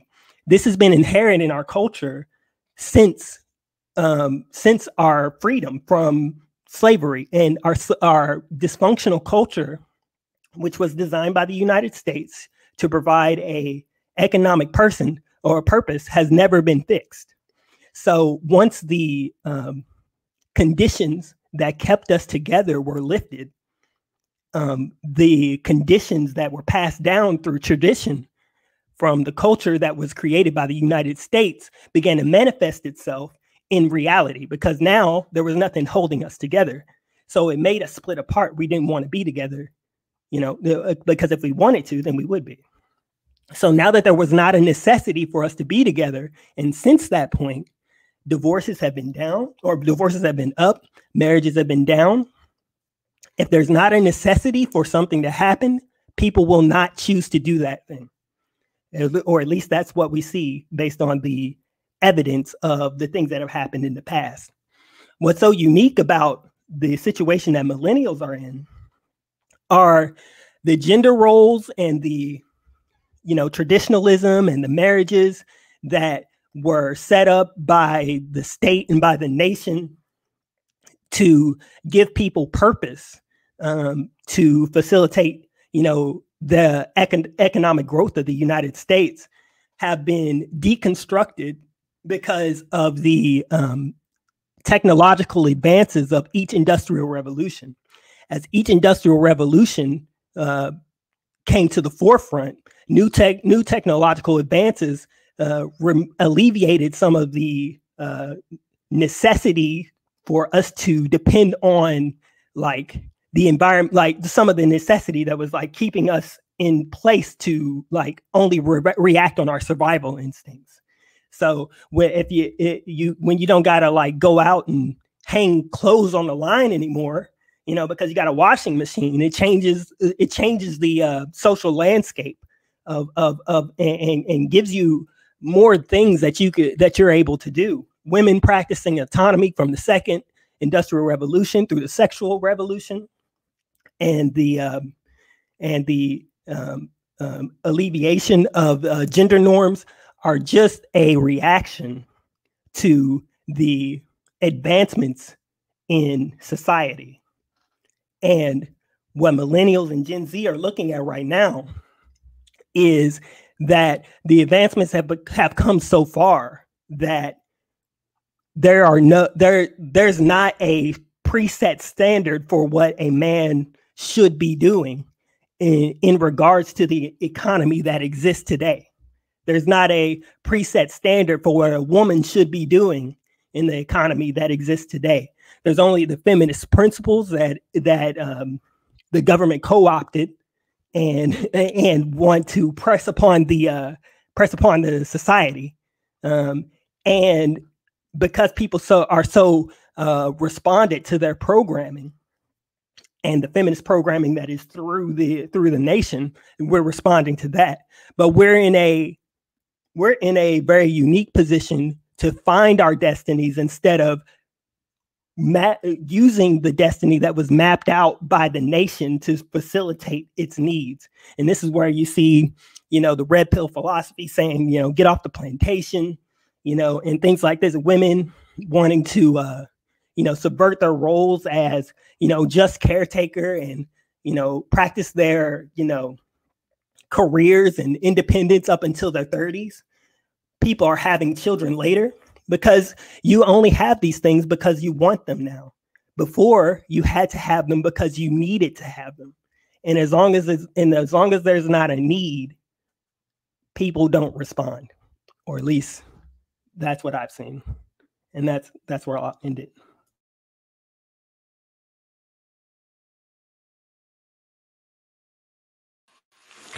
All right. I guess that's going to bring our debate to a conclusion. Good stuff, brothers. So now we go to the polls. If you believe that the general won the debate, put a G in the chat. If you believe Black Wizard won the debate, put a B in the chat. Put a G in the chat for the general. Put a B in the chat for Brother Black Wizard. Come on. Slow typing Negroes. Do it now. Because if you don't, I will haunt your old black ass mama in her dreams.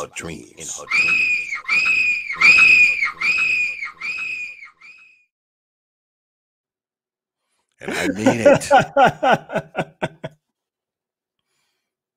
I mean it. Listen, man. Hey, it was a fun debate tonight, man. I just got kind of blued from the beginning because I didn't know where he was going when he led off. But it's all good, man. It's okay. I would tell you that if you can't see what's going on in our community right now, if you can't see what non-traditional values have led us to, then I would say that you might want to open your eyes a little bit when you go outside.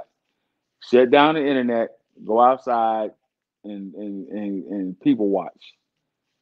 That's what I would tell you to do. It's really not that hard. It's really not that hard at all. If you believe that the way that we're going now, and it's non-traditional with these non-traditional values is best, and I get it because you kept mentioning the red pill, and I know where the red pill brother stance is on relationships with women and marriage and all that good stuff. I understand that. So you want to continuously have more of what we already have had for the past 35 years. That's fine. That's fine. But at the end of the day, if you want things to get better, then you might want to look back and do a little bit of study. You might want to go back and look over history a little bit. Come on, vote, folks. As it stands right now, the general is in the lead.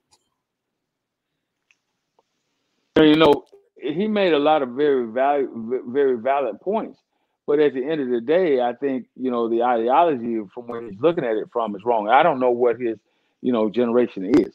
I really don't. And that has a lot to do with, I guess, what generation you were raised in or, you were cultured to has a lot to do with the way that you think and the way that you look at things from a traditional or non-traditional standpoint. But I know, because history tells me, that things were a lot better early on when you had two-parent households. I would tell you that. Well, right now it's a tie. From the votes that I've seen, it is a draw right now. And some of you folks ain't voting. Some of you folks ain't voting. I'll be floating over mama bed tonight. I like these young dudes like Big J, man. Big J, you cool with me, man. You're all right with me, brother. I'm not going to even take a shot at you, fam. I'm gonna let you have it. You're like, I don't know history. I just been around for a lot of it. But you tell me I don't know history. That's fine. I guess y'all are gonna let it stay as a draw. Everybody's saying they came in too late to vote. Well, that's fair. That's fair. If you came in at like good. the end. Yeah, everybody said they came in late, so. American Negro, I'm with you, brother. Ty, bridge the gap. That's what we got to do. We got to share the information. We got to understand where each other, what stance we're both coming from. We have to bridge that gap. We got to be able to go from Generation Z and to bridge the gap with the millennials, and hopefully they will bridge the gap with Generation Z. Hopefully that's what'll happen.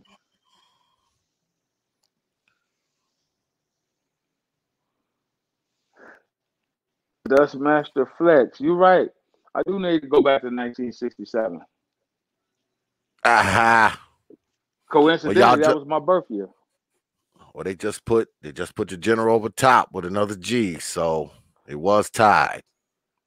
And then to Dustmaster Flex, I don't normally read the chat because I don't really care what you think of me. It doesn't matter. But at the end of the day, I think you might have been born in 97, so you wouldn't have any idea what real history is. But that's okay. All right. We're going to close the polls, and it looks like the general has taken it. The general has won. Can't leave the polls open all night, folks. Hey, good debate, man. I enjoyed it. This is one of the better ones that I've had. It didn't get out of hand. It didn't get into the negative and all the name calling and all that. So, hey, shout out to you, man. I really appreciate. I really appreciate you having me, Ask X, and having me, asking me to come up. And I really appreciate the brother here too, man. It's a good debate. He made a lot of good points, man. I agree with a lot of the stuff that you said. I agree with it. How do you brothers look on time? How are you on time? I'm good. General. I can hang out. I can hang out. How are you on time, brother Black Wizard? How are you on time? Let me ask my wife. Hold on.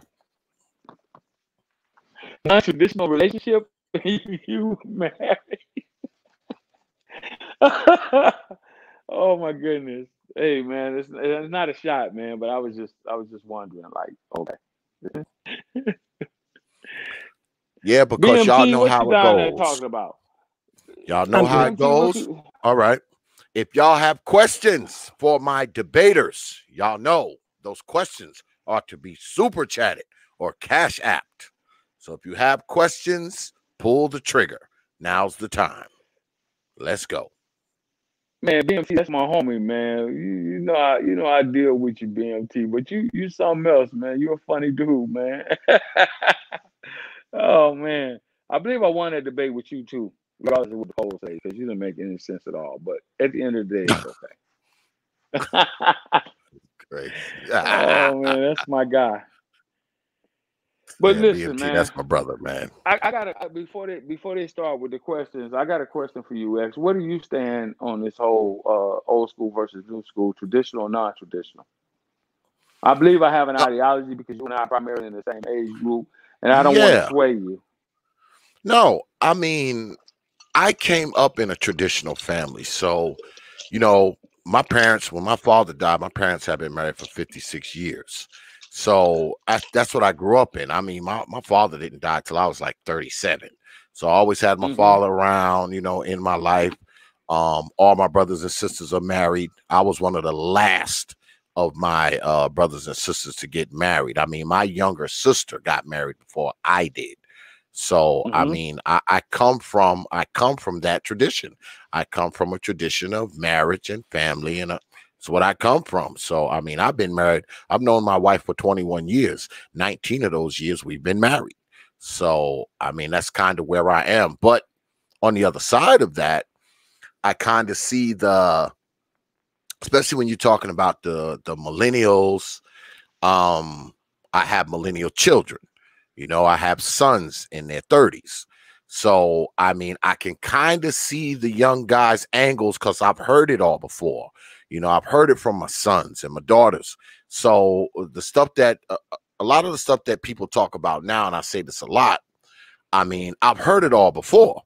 You know, I've heard how, you know, us old folks, you know, we don't know much, you know, the whole SYSBM movement. I've been part of that. You know, I've heard it all before because both of my sons are married to Latino women. I have mixed race grandchildren. So, I mean, you know, all that stuff I've heard before. It's all old to me. I mean, I have a 14-year-old granddaughter, man. So, you know, I'm not new to the mixing of races. I mean, I'm not new to people trying to get away from the traditional black family like my sons have. So I'm not new to any of it. I think that if I'm with you on the traditional family thing, because I think, you know, if you have a father around, it kind of prepares you for the world a little better, especially as a man. You know, I can't really so much speak for girls, but I believe that men have a crucial role in the development of communities. But I'm also of the mind that men are better parents. So here lately, I have been saying this a lot on the internet. I say, hey, look, we have proven that we are a people that we are committed to being single parent folks, right? We're committed to being a society of single parenthood. We've proven it over the past few decades. Fine, I can live with that. I just think the single parent needs to change. I think the father needs to be the single parent. We need to try that, because the baby mama shit, that experiment has failed. That's a failed experiment. It just is. So let's try having the fathers be the single parent. Let's see how that looks over the course of the next 10, 20, 30 years. All right. Let's see how that looks. Let's try it. Because we tried the baby mama shit, right? We've tried it and it's failed. So let's try something new, because obviously we want to be a society of single parenthood. Obviously, we've proven it. All right. No one can say any different. We can talk about traditional families and marriages and all that kind of stuff. Yeah, we can talk about that shit till the cows come home. All right. We can talk about it till the cows come home, but it's not going to change anything. And I'm a true believer that you can't change grown folks anyway. If you want to change the future of black society, you have to affect the future. And who are the future of black society? Who is that? The children. So if you want to have a direct effect on the future of black society, quit trying to change the minds of grown ass people. You have to start with the kids. You have to start there.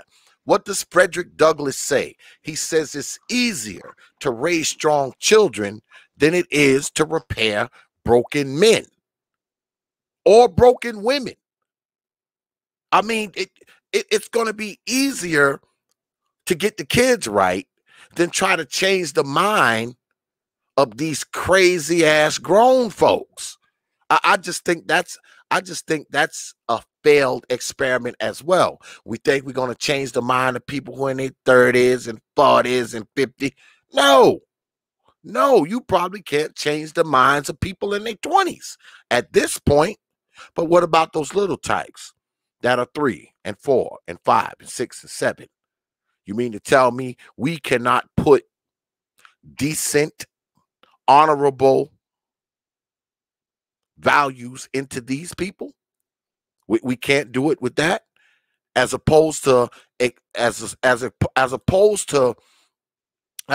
putting so much effort into grown ass folks. What if we took all that effort and put it into children? What if we had did that 20 years ago, as opposed to trying to change people who are already set in their ways? Children are like clay, man. You can shape them into anything. You can shape them into anything. But we spend a lot of time doing what? Trying to shape grown people, trying to shape grown-ass women, grown-ass men who've been doing the same bullshit for the past 5, 10, 15 years.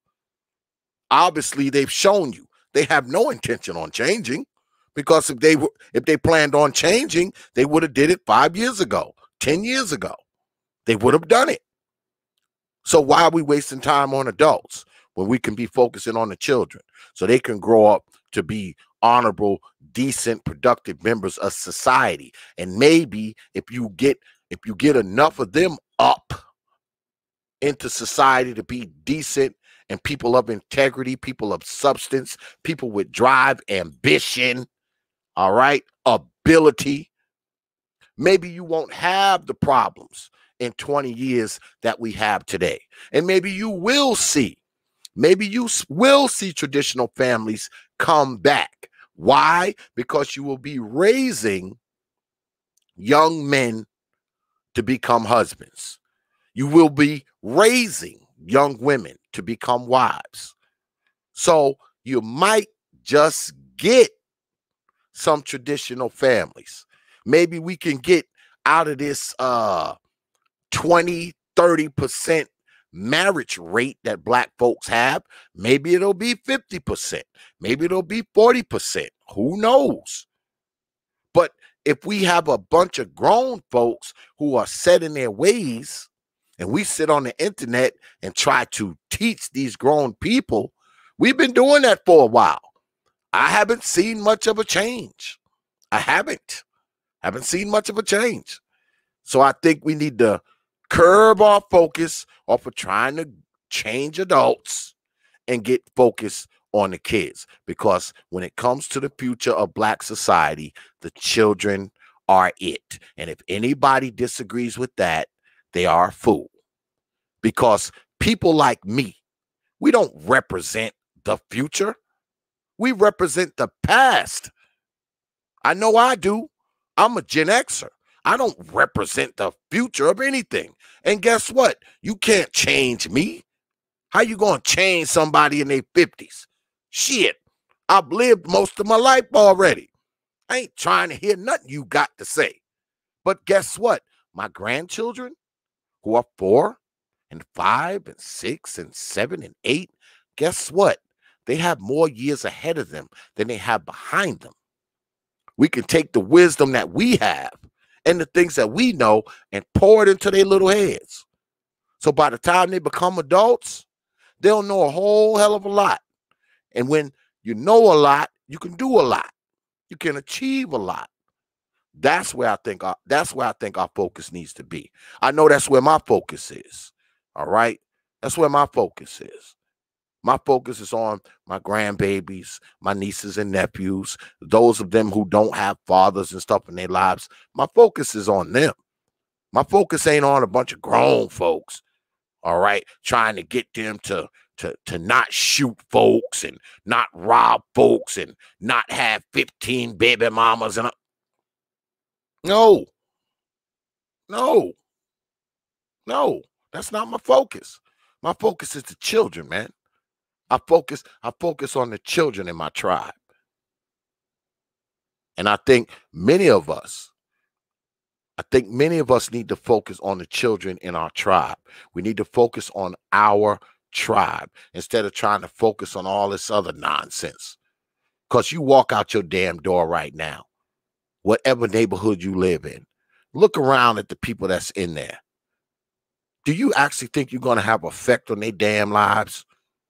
I think we kidding ourselves when we think we have an effect on people's lives up here.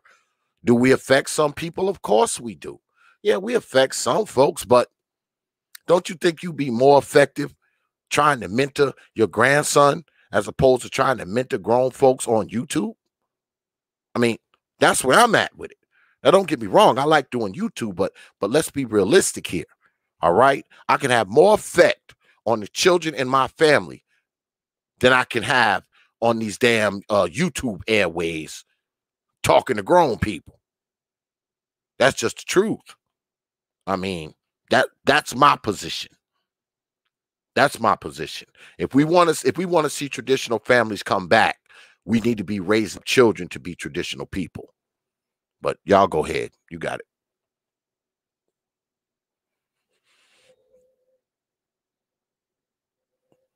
I guess nobody has any questions out there, huh?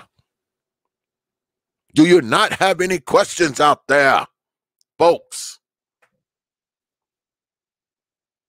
I guess not. Don't look like it. All right. So I guess I'll go ahead and open it up then, because there's no questions. Y'all don't mind if I open the panel, right? Y'all mind if I open the panel? No. All right. So anybody want to come up here and chop it up for a little while? I don't know how long Brother Black Wizard going to be here or the General, but we'll go ahead and put that in there. Anybody that wants to take it can. Well, not anybody. Not anybody, but you know. Not anybody.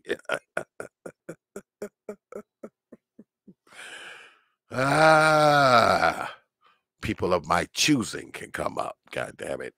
And put that disclaimer in there.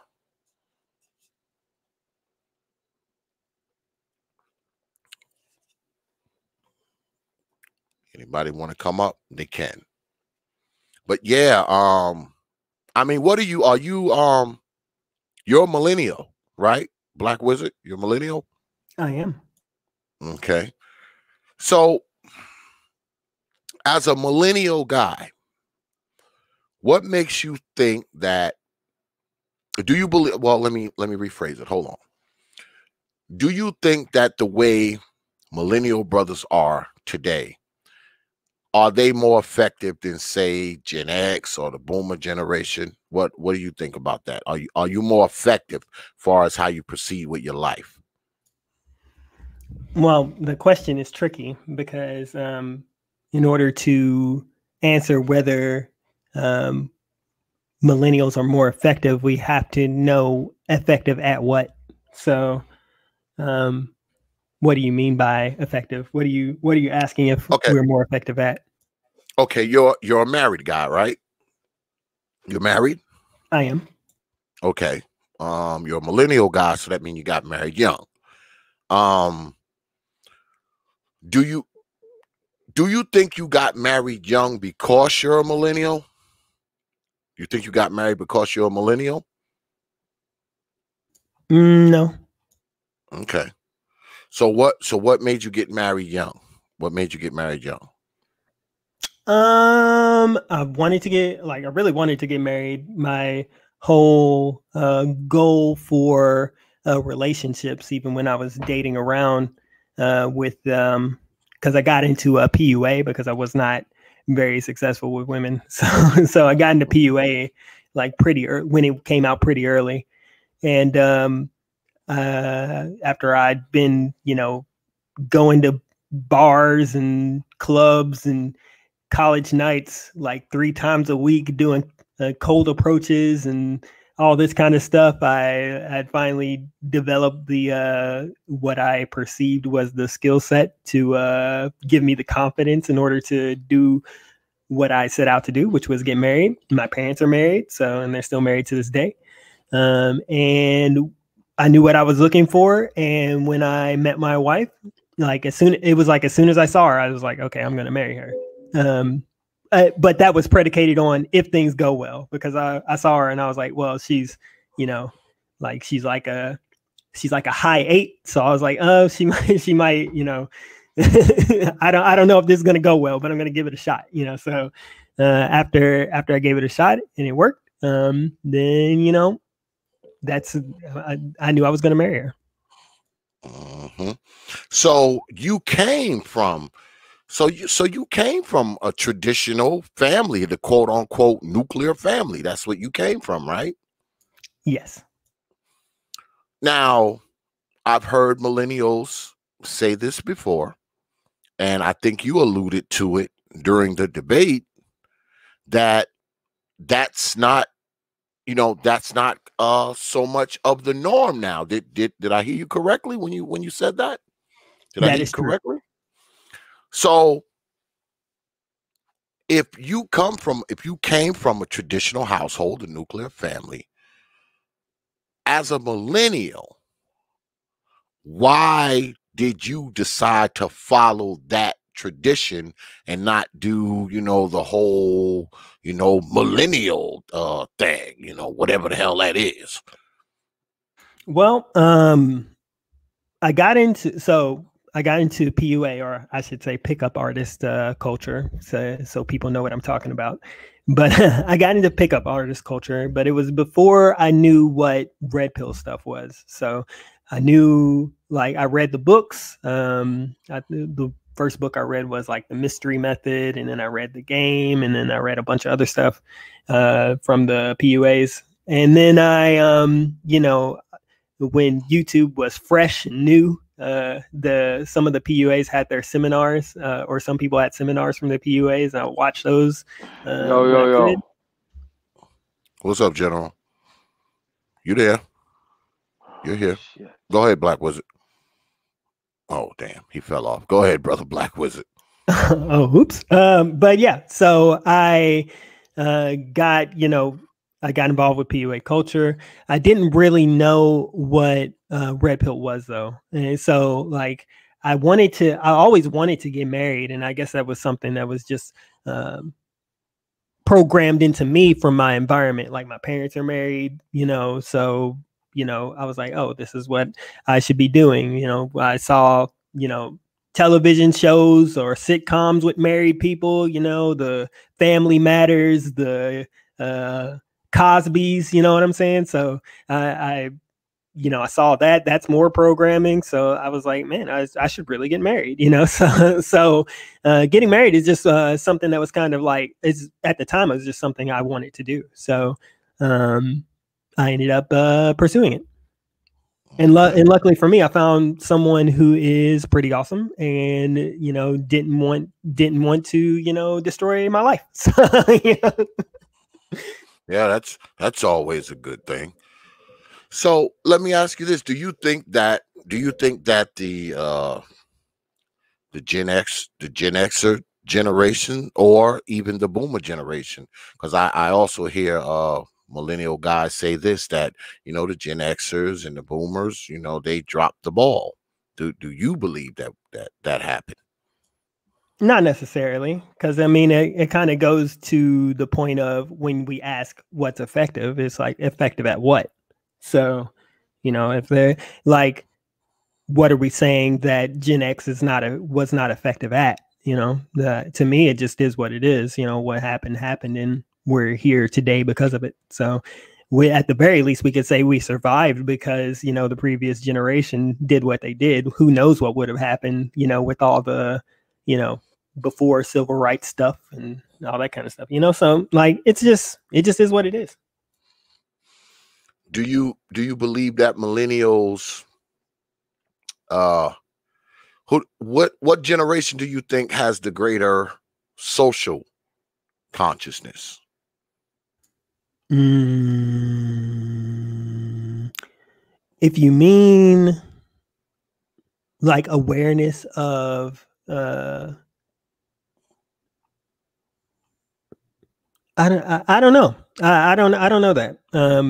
I do know that it's a little more in the forefront of millennial and Gen Z consciousness to address social issues, even if it is a little rampant and kind of crazy, a little chaotic.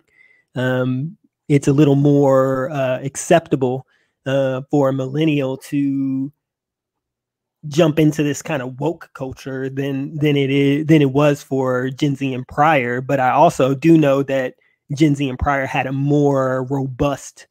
It was less known but more robust woke culture. So like when Gen Z or when Gen X and Boomers talk about opening your mind and awakening, they actually mean something completely different than what millennials are talking about. I think it's just a difference in the shift of consciousness. I don't like. I see millennial as more prevalent, but more superficial, and Gen X and Boomers as less prevalent but more robust. Okay. We've been joined by my brother BMT. What's good with it, brother BMT? Yeah, congratulations to the general. Congratulations. Yep. And Yeah, he gone. He fell off. Yeah, Black. Good job in your debate. Congratulations. Shit, there goes my beer. Fuck. Thank you. Yeah, I was supposed to have brother BLAQUIZARD up here a while ago. Yeah, because him and oh shit, my man Perfect Black down there. Brother Perfect Black was good with it, man. Hey, what's going on? Can y'all hear me? Yeah, man, what's good, my brother? It's been a while, man. Yeah, it's been a while, man. That's been busy, man. Real busy. Yeah, I know. Brothers gotta work. I know. I feel your pain, man. I feel it. I was supposed to get the general and him to debate a while ago, but this debate shit, man, is tricky, man. You're doing a lot of emailing and talking and calling, and there's a lot of shit. People have no idea, man, what it takes, man, to put these things together. Sometime, boy, they have no idea. Yeah, It's I got like 4 or 5 different emails, so I'm like, I was just going through my emails on this account and looking through the ones I hadn't checked yet. And I saw this one. And I was like, oh shit. Yeah, I mean, a lot goes into this shit, man. It does. I think people think that, just two people come up here, and the timekeeper magically appears and, it's just on. No, it don't work that way, man. Sometimes this shit is days of emailing and shit. Go ahead. So I always hear this fantasy of back in the day was so amazing and shit, and kumbaya and sweet potato pies and dancing outside in the front of the porch barefoot and shit, and we all riding about. What was the best thing about back in the day? Y'all, please tell me. What was the best thing that y'all were doing back in the day? Yes. Oh, to me, being that I'm the old fella up here. Well, you're the oldest, but I'm just curious. Well, I don't know about better. I'm not going to say it was better. I'm not going to say that. But back then, I remember when I was a little kid coming up, all right, because I was born in the late 60s, all right? And so I grew up, in the 70s, coming up as a young kid in the 70s. I was a teenager in the 80s. And back then, things were a little simpler. It was simpler. Your life was a lot simpler as a child. I don't know if it was for me because of the parents that I had, but life seemed to be a little simpler. The issues that we see today, I mean, you saw them, but they weren't as prevalent or prolific. And maybe that was due to our parents shielding us from those things. I'm not sure, but I mean, it was simpler. It was more simpler. I would say black was nigga, white was cracker, slave bad, white god, Haiti crack, cocaine, heroin, hippies, and war. Like, I mean, yeah, I guess if it was simple back in the day, I mean, yeah, I mean, heroin, hippies, and war. I mean, it wasn't that hard to figure out. Damn, who was in Crooklyn? I mean, go ahead, Perfect Black. Go ahead, brother, Perfect Black. I'm sorry, I didn't mean to cut you off, BMT, man. What's going on with you, BMT? Nothing too much. What's shaking, man? We're gonna be doing an interesting one coming up next. You're gonna like this one about taking our girls to get birth control. Yeah. See, and I think you know how I kind of come down on that. It's just been hard for me to get on these panels because I've been so goddamn busy as of late. But and plus my wife is pregnant, so it's been tough. But I will say this, y'all. I was born in the mid '70s. Okay, so I definitely understand what Brother X is talking about, and I really do agree with him. I will say this. I won't say that it was what was, to kind of answer you, BMT. I wouldn't say that things was so good in that back during those times, parents were allowed to parent around that stuff. Okay. A lot of that stuff was going on now, went on then. It's just that now parents aren't allowed to parent around it. They're not allowed to really, I don't know, really get off into their children now. They're just not. So it's more of a hands-off approach. I know these helicopter parents that they say, but they really aren't. Those are not being parents. It's just being just always looking at your kids all the time. That's not parenting. Because I know when I was growing up, my parents, they didn't want me in the house. Get your ass outside. Don't be in the house all day and all that. No, you're not going to be sitting in and watching TV all day. I wasn't allowed to do that. And all my friends weren't allowed to do that. It just wasn't. They just weren't. And we knew the people who used drugs. We knew some of the gang members and all that type of stuff. Someone was right next door, but we weren't allowed to even deal with them. We weren't allowed to hang. I know I wasn't, because I was afraid of what I was afraid of. I was afraid of my foster father. I was afraid of him. I was definitely afraid of him. But now parents aren't allowed to instill the fear of God into their kids. They're just not. At least not without some type of punishment. So, but for me, I would say again, my parents, my birth parents, they were because I'm a Gen Xer, and I am really, really hard upon the previous generation.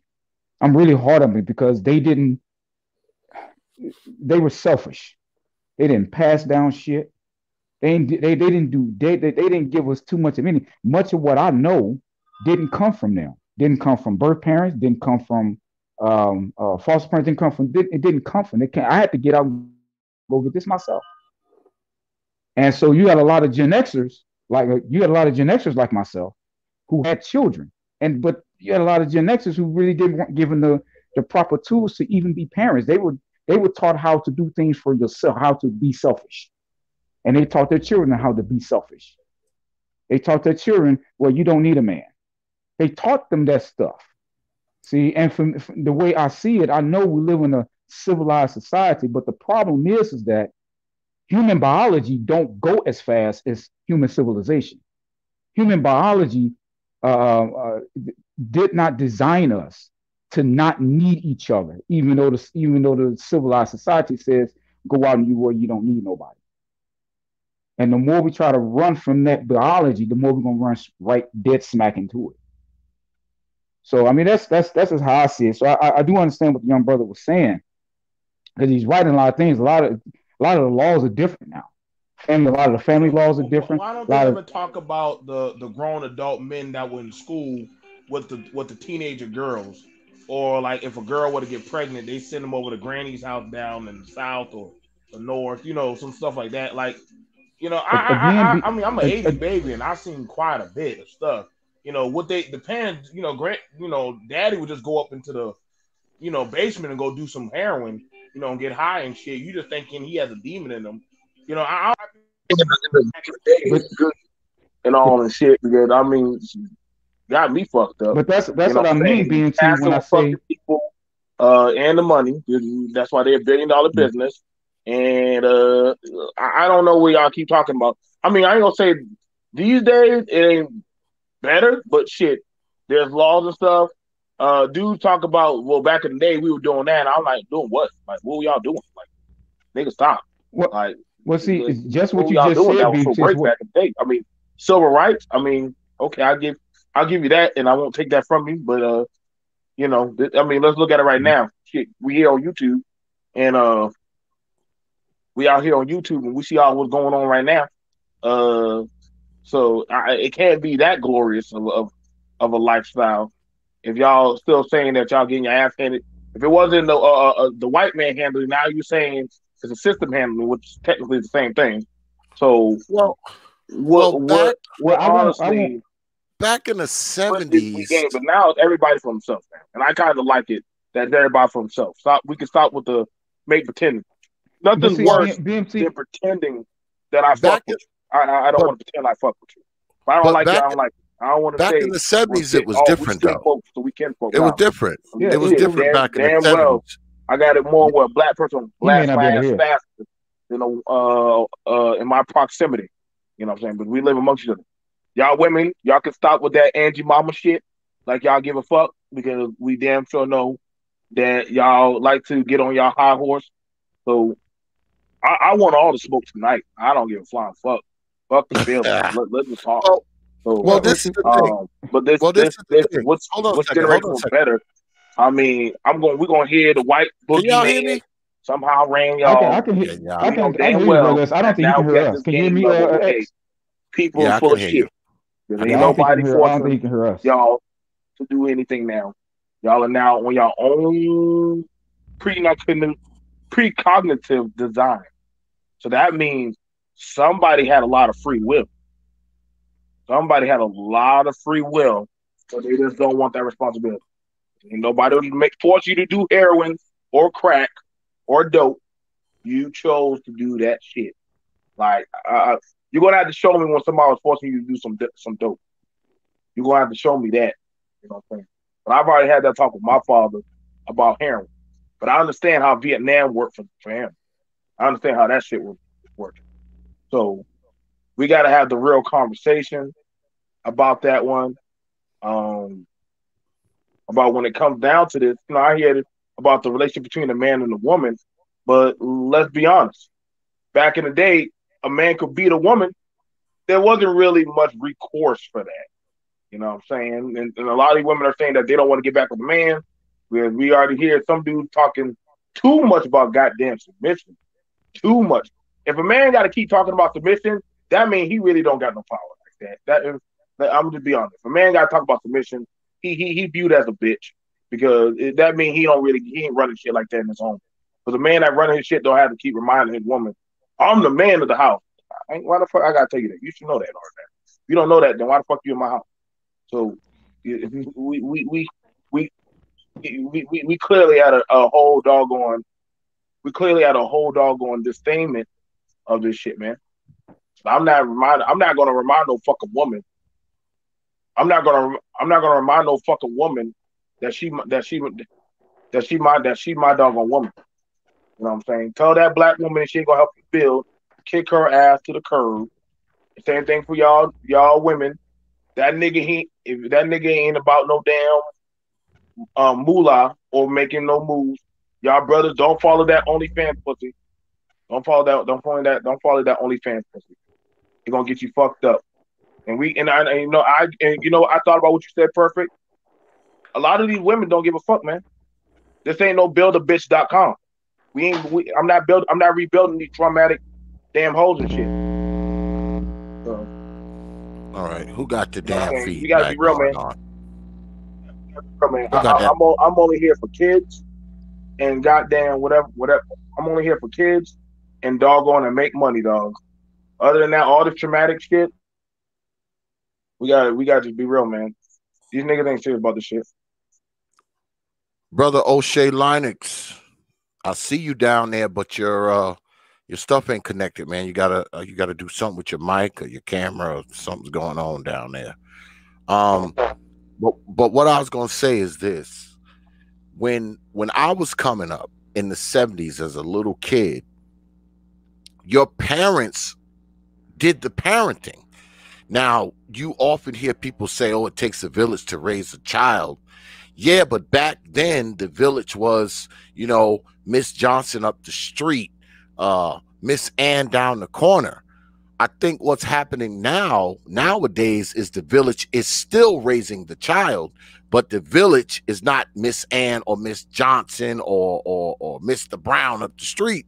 The village is internet, music, television, video games, and the hood culture and the thug culture and the thought culture. See, that is the village now. All right, that is the village. So that village is raising the children now, and people are still kind of subscribing to that notion that, oh, it takes a village to raise a child. No, that is the problem with a lot of the children, that the village is raising the child and not the parents, because the village isn't the same village that it was back in the day. All right, it's not the same village. The village is different. So you can't rely on the village to raise the child anymore, because the village is bastardized now. It's a bastardized village. So you can't rely on that to help you raise your children. You have to do it. And I think many people are, maybe not purposely, sort of inadvertently, they're letting the village raise the child. And I say again, the village being TV, music, internet, radio, and all this nonsense that we're bombarded with constantly. I think that's what's going on in a lot of the lives of the young folks of today. But go ahead. Yeah, let me speak on that real quick, because one of the things that we were talking about in the debate was like what could happen in the future with the COVID and possible economic crash and things like that. And I kind of want to speak to that now. I didn't really speak to that then because it's like I didn't really see it as relevant to the conversation. But now, like, it's like I do believe, based on the things that I've seen, that the economy is going to crash. And I also believe that in doing that, some version of traditionalism may return, but it's not going to be traditionalism as we've seen it in the past. I don't think it's going to be that. A lot of people say, like you were saying, actually you were saying that, clans don't work. Like at least in the environment right now, clans don't work. But I think when the economy crashes, that's what we're going back to. And because of the harsh, conditions of everything that'll be going on, it'll kind of force this blend of traditionalism and this new age type of thinking at the same time, because I think the government also is going to come in with the universal basic income and kind of supplement the living of poverty and things like that. These are things that they're talking about on the World Economic Forum and things like that. So I'm only gathering my information from these sources. But yeah, I think we're going to return to the clan. Here soon, once COVID crashes the dollar. Well, do you think that's a bad thing? Do you think that's a bad thing? It doesn't matter to me. That's not what I asked you, man. Do you think that well, let me rephrase it. Do you think that will impact Black society negatively? Negatively? Yes. I think it'll push forward the erasure of the Black race. All right. Well, we've been joined by O'Shea Linux. Brother O'Shea Linux, what's good with it, man? What's good? What's going on? How y'all be? What's going on, brother? What you got for us, man? Look at now. I come up here because BMT asked a very important question. He said, "How was it so much better then than it is now?" Now, this is not to take away from all the crap that was happening back then, but let's start with schools. Back then, a high school student could come out being certified in plumbing, in fixing houses, building houses, welding. They were back in the early 80s. They had home economics, where a lot of children were actually learning to cook. Because a lot of times their parents, unfortunately, wasn't taking out a whole lot of time with them. That was some of them. That was one good thing. Excuse me. And with the lack of technology back then, you had a lot of children that was forced to be creative. Look at, you didn't have to give us a whole bunch of instructions on stuff. If you put it in our hands, we came up with something. Okay, true. So today, you give a child, and I've seen this in my own family. Today, you can give a child something in their hand, and they'll turn around and ask you, what I'm supposed to do with this? It's like, wait a minute, you didn't even bother to read. You didn't bother to actually look over this, investigate to see what's what. Your first question is, what am I supposed to do with this? No.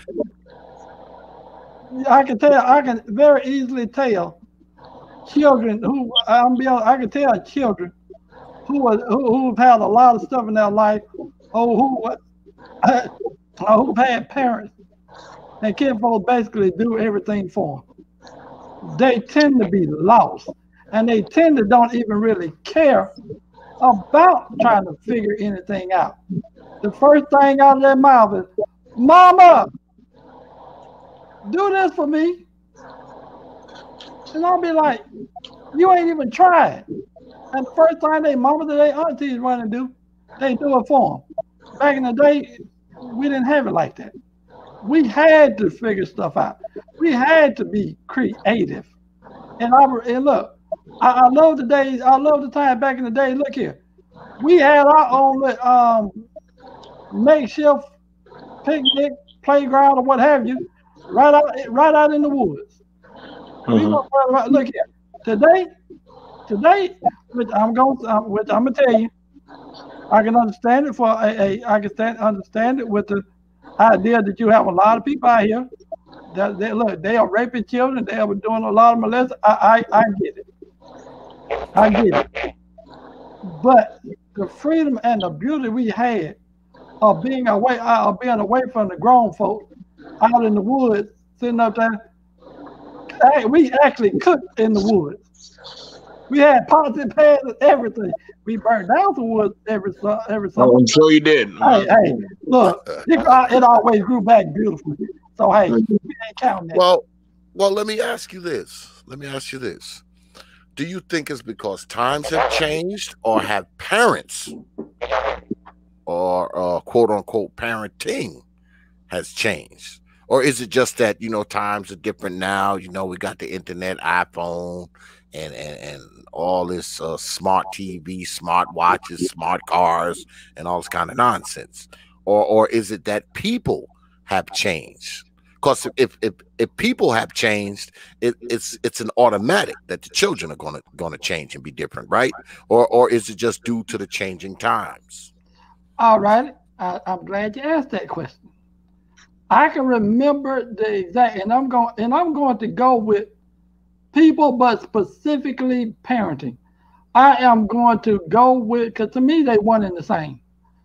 So I'm going to go back to a specific slogan that started turning the tide in this whole entire thing, and that specific slogan. And I want y'all to tell me who said this. I'm not going to sit there and let my children go through the same thing that I went through. What generation said that? T.P.O.T, you ought to know it. That sound like one of y'all, the older generation that said that shit. So you better believe. I ain't mean to cut y'all. It was the baby boomers. My mama's generation. I'm not going to make my children go through the same thing that we had to go through. So guess what? They started kind of let us start doing things to a certain extent how we wanted to do them. They didn't start having that. Put like this, my mama, that generation was on the back end of it. But it was ushered in with my mama generation, because now they don't have this sense of having the children actually work for money. My brothers and cousins, they were on the back end of it. My brother, back in the 80s, My brothers and sisters, they was out in the, not my sisters, they was at the house. My brothers and cousins, the males, they was out picking cucumbers, tomatoes. They was out picking watermelons, all of that good stuff. So they still have somewhat of a good sense of work ethics that you're gonna have to work for what you want to a great extent. You understand what I'm saying? It's not the same today. And that baby boomer generation was the one that ushered that in. But I'm not gonna put my children ain't gonna have to go through the same thing that we went through. And unfortunately, a lot of the good stuff, they let go of it too. Well, let me ask the millennial guys who are up here. Do you think you would have fared well if you were coming up as a Gen Xer or coming up alongside, boomers? Would you have fared well? No, because they're too naive. That's why I hate old people. They're too naive. Oh, no, old people were too naive. So shit, I don't know. They're too naive. Naivety was their fault. Let me say this to you. I ain't mean to cut you off, but BMT, you use the term. That's a strong term to say, I hate. You know what? He said, I hate old folks. I didn't say I hate old folks. I didn't say I hate old folks. You know what? O'Shea, you're right. I disdainly don't like the naivety that they. No, I just don't. It's all right, man. We won't hold it against you. Y'all work with me. Y'all two work with me. Y'all know how. Yeah, we won't hold it against you if you hate old folks, man. I don't hate I'll be up there in a few more years. But I'm just being honest that there's a lot of naivety that has happened. And literally, it's like, I am literally paying for the father's sins. So I'm like, I'm not paying the debt no more. I'm just not paying the debt no more. Like, Gen X didn't really have the access to technology that we do either, so it's hard to really quantify. Yeah, because I mean, when the internet first went mainstream, I mean, I must have been in my mid-20s, I believe. Yeah, I didn't get exposed to the internet until I was like in my mid to late 20s is when I was getting exposed to it. So, it's not like now. I mean, you got 7 and 8-year-old kids walking around with iPhones. They're walking down the street on their iPhone, checking their email, and they're like 7 years old. So, yeah, I had a 3-year-old niece at a, tablet. Yeah, that's what I'm saying. I mean, we didn't come up with that kind of stuff. We came up reading books. We had to read. If we wanted to access information, we had to read. I mean, you got kids now, like I said, man, they're 6 and 7 and 8 and 9. You said a 3-year-old has a tablet. Like, so, access to information is in such real time now that I think that it can be easily disregarded because it's in such real time. When I was a kid, if you wanted to catch up on some information, you had to go to the library, man. You had to go to the library, look up books, check the index and all that kind of stuff. You had to actually seek out the information. Now you got the information in your pocket. You got it on your wrist. You got, it's right there in front of you.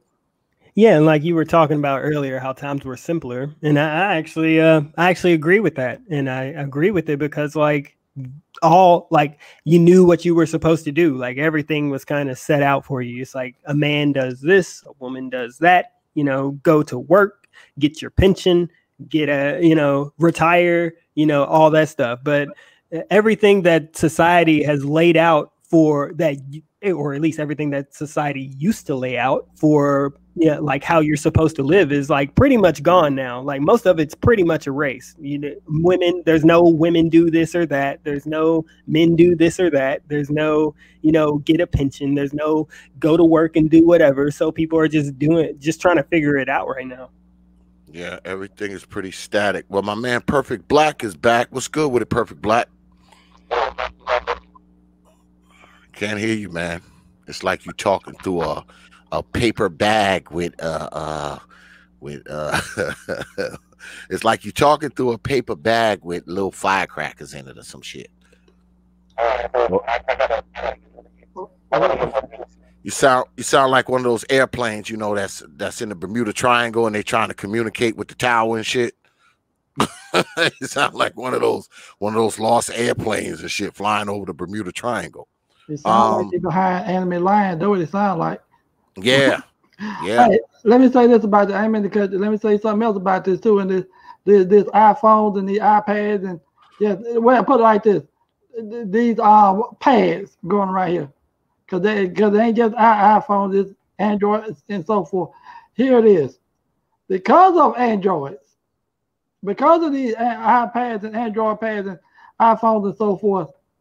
Now we have a whole new generation of videos where it's showing people falling in manholes and killing themselves. You see what I'm saying? Yeah, they ain't paying attention. I've seen some of those videos, man. I've watched that kind of stuff. But I watched some of that stuff back in the day. I don't know if y'all are familiar with something called what the hell was those series called, man? Those videos where they showed people dying and people getting killed by dogs, and God, it's right on the tip of my tongue too, man. I can't goddamn remember it right now. Shit. That's video. Yeah, it was God, I can't remember it, man. It was like videos and shit. Yep. But yeah, I used to watch them all the time for fun. Now I want to ask a interesting thing. Okay, can y'all hear me, man? Yep. Now you good. Okay. You good. I had to get another set. I had to get another headset. It's do you think? But I paid attention carefully. Now that's true, and that they allow trade schools in our schools and stuff. But let's be for real, they didn't want no Negro in no damn college with no white Becky. They couldn't have that. Couldn't see y'all standing by no damn white Becky. And Brad looking over there like, what the hell's going on? Hold on, what's going on with this? Now, I don't mind putting that Negro to work, because we know he could work good with his hands. And he did a pretty good job fixing that engine. So, would it be possible, and I'm just asking the question. Y'all know me, I think ask the question. Would it be possible that for the most part that what we were seeing was that they wanted you to more so to learn one skill, because a lot of people that once you learn that one trade, it was kind of hard for you to go laterally and move on to other stuff because that's all you knew. And it kind of also made it stagnant, because if they shut down a business or a corporation, that was it. You were fucked. You that 501k plan or that money you were saving up with that business or an investment, that money was gone. So is it also fair to say that they were only training? I get it that, the money was good, but they were only leading people to say, okay, I'm going to teach you this one skill, just like communists in China. So that way, once you learn that one skill, you're good enough just for that one occupational job. That's it. Yeah. Like that. I mean, I'm just being on. I'm being fair. I like to look at things very interestingly. It's not that I was talking. I was sitting down with a few brothers, and they said, "Yeah, damn, that's all I know how to do is that." I said, "You don't know how to do that other job?" No, that's all. Back in the day, that was your thing. I mean, you went and you learned the skill, and you worked that skill, and you retired from a factory or a company or whatever. You went and you did that shit for 25 years, and you retired, and you spent the rest of your life fishing and doing other shit. You know, that's kind of what it was. And shout out to Bumper Stock. He said the faces of death. Yeah, that's what it was. Goddamn Bumper Stock. I watched Oh yeah, Yeah, faces of death. Yeah, don't watch that Goddamn. if you got a weak stomach. Don't watch that DVD if you got a weak stomach. Yeah, there's the show. I There's remember- the show people getting ate by sharks and dogs and alligators and all kinds terrible of bullshit. accidents. I remember when I was in high school, I was watching that with I was watching that. It was the last time it was at the movies, and they gave a certificate to everybody who could stand and watch the whole thing. Faces of Death, man. Yeah, I used to watch that shit. It was terrible. Yeah. But to say what about what BMT was saying, I think he's right to a degree, but I think when it comes to the trades and all of that type of stuff, I think what frustrated a lot of that was Reagan.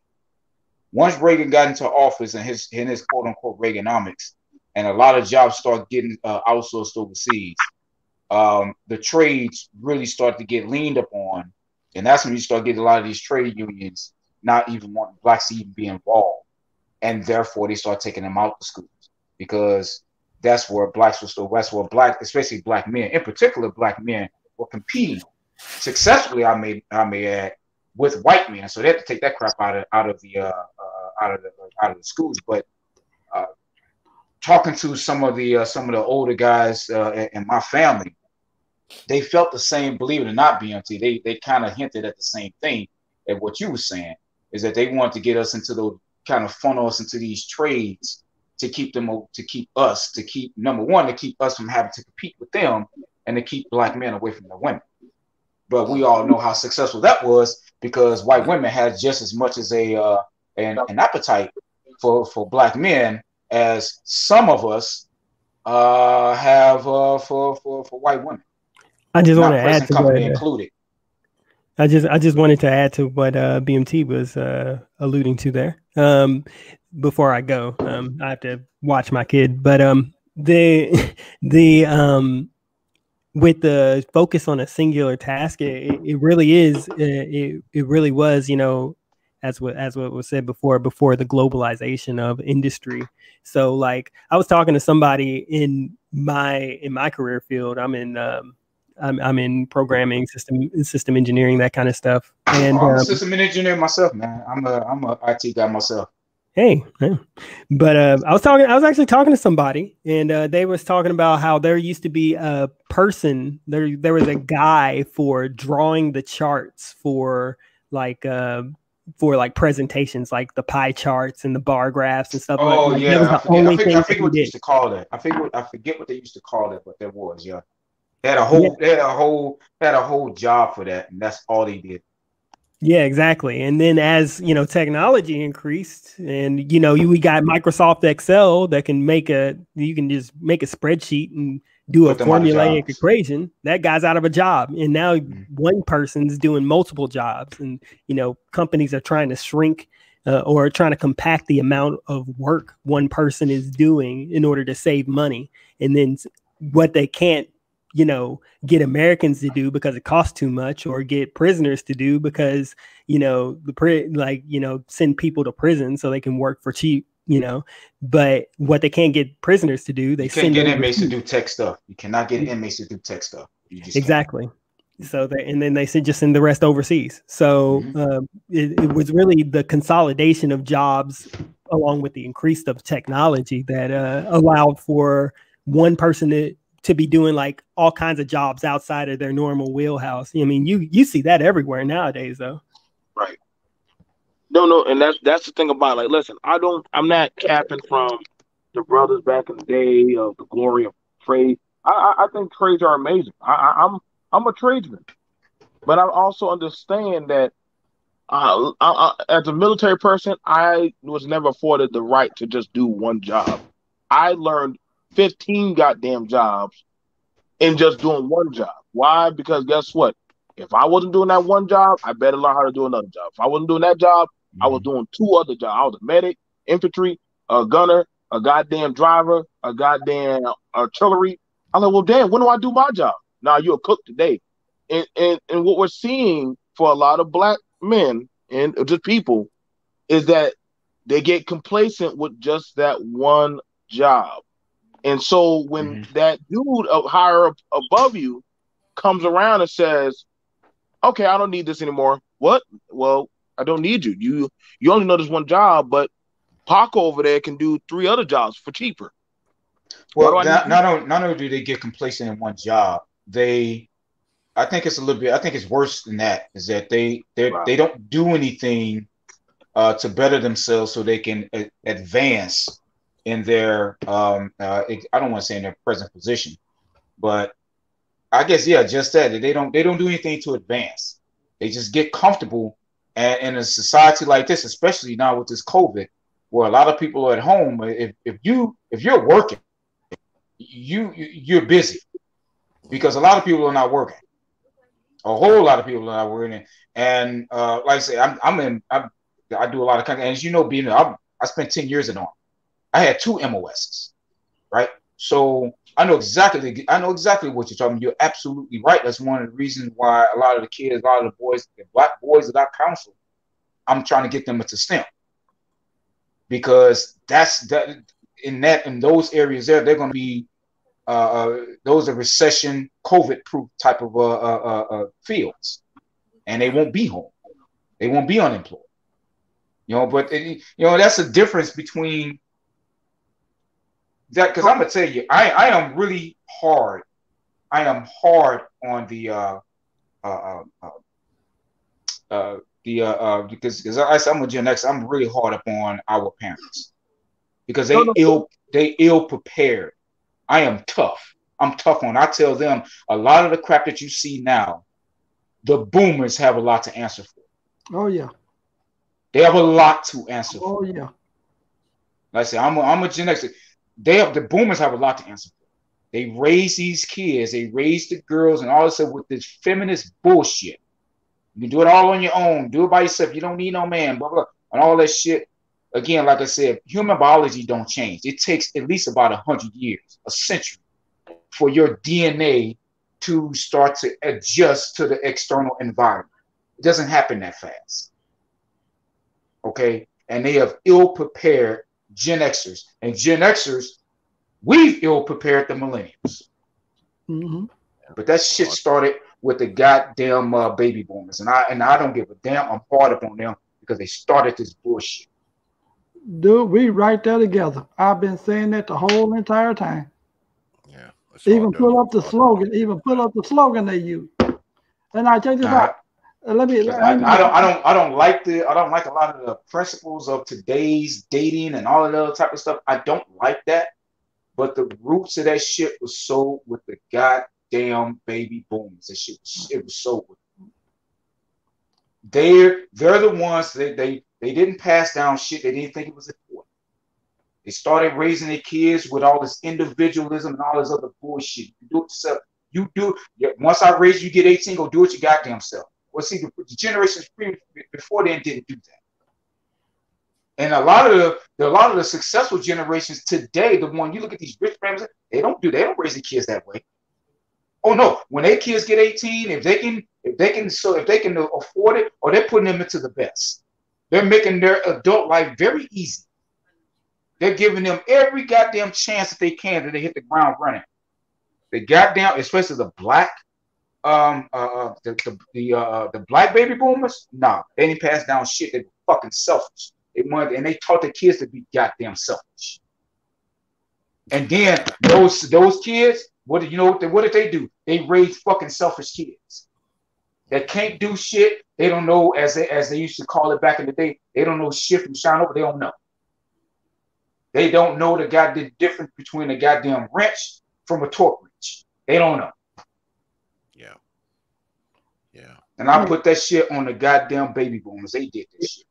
Can it be fair to say that back then we were ignorant of the laws and how the laws work?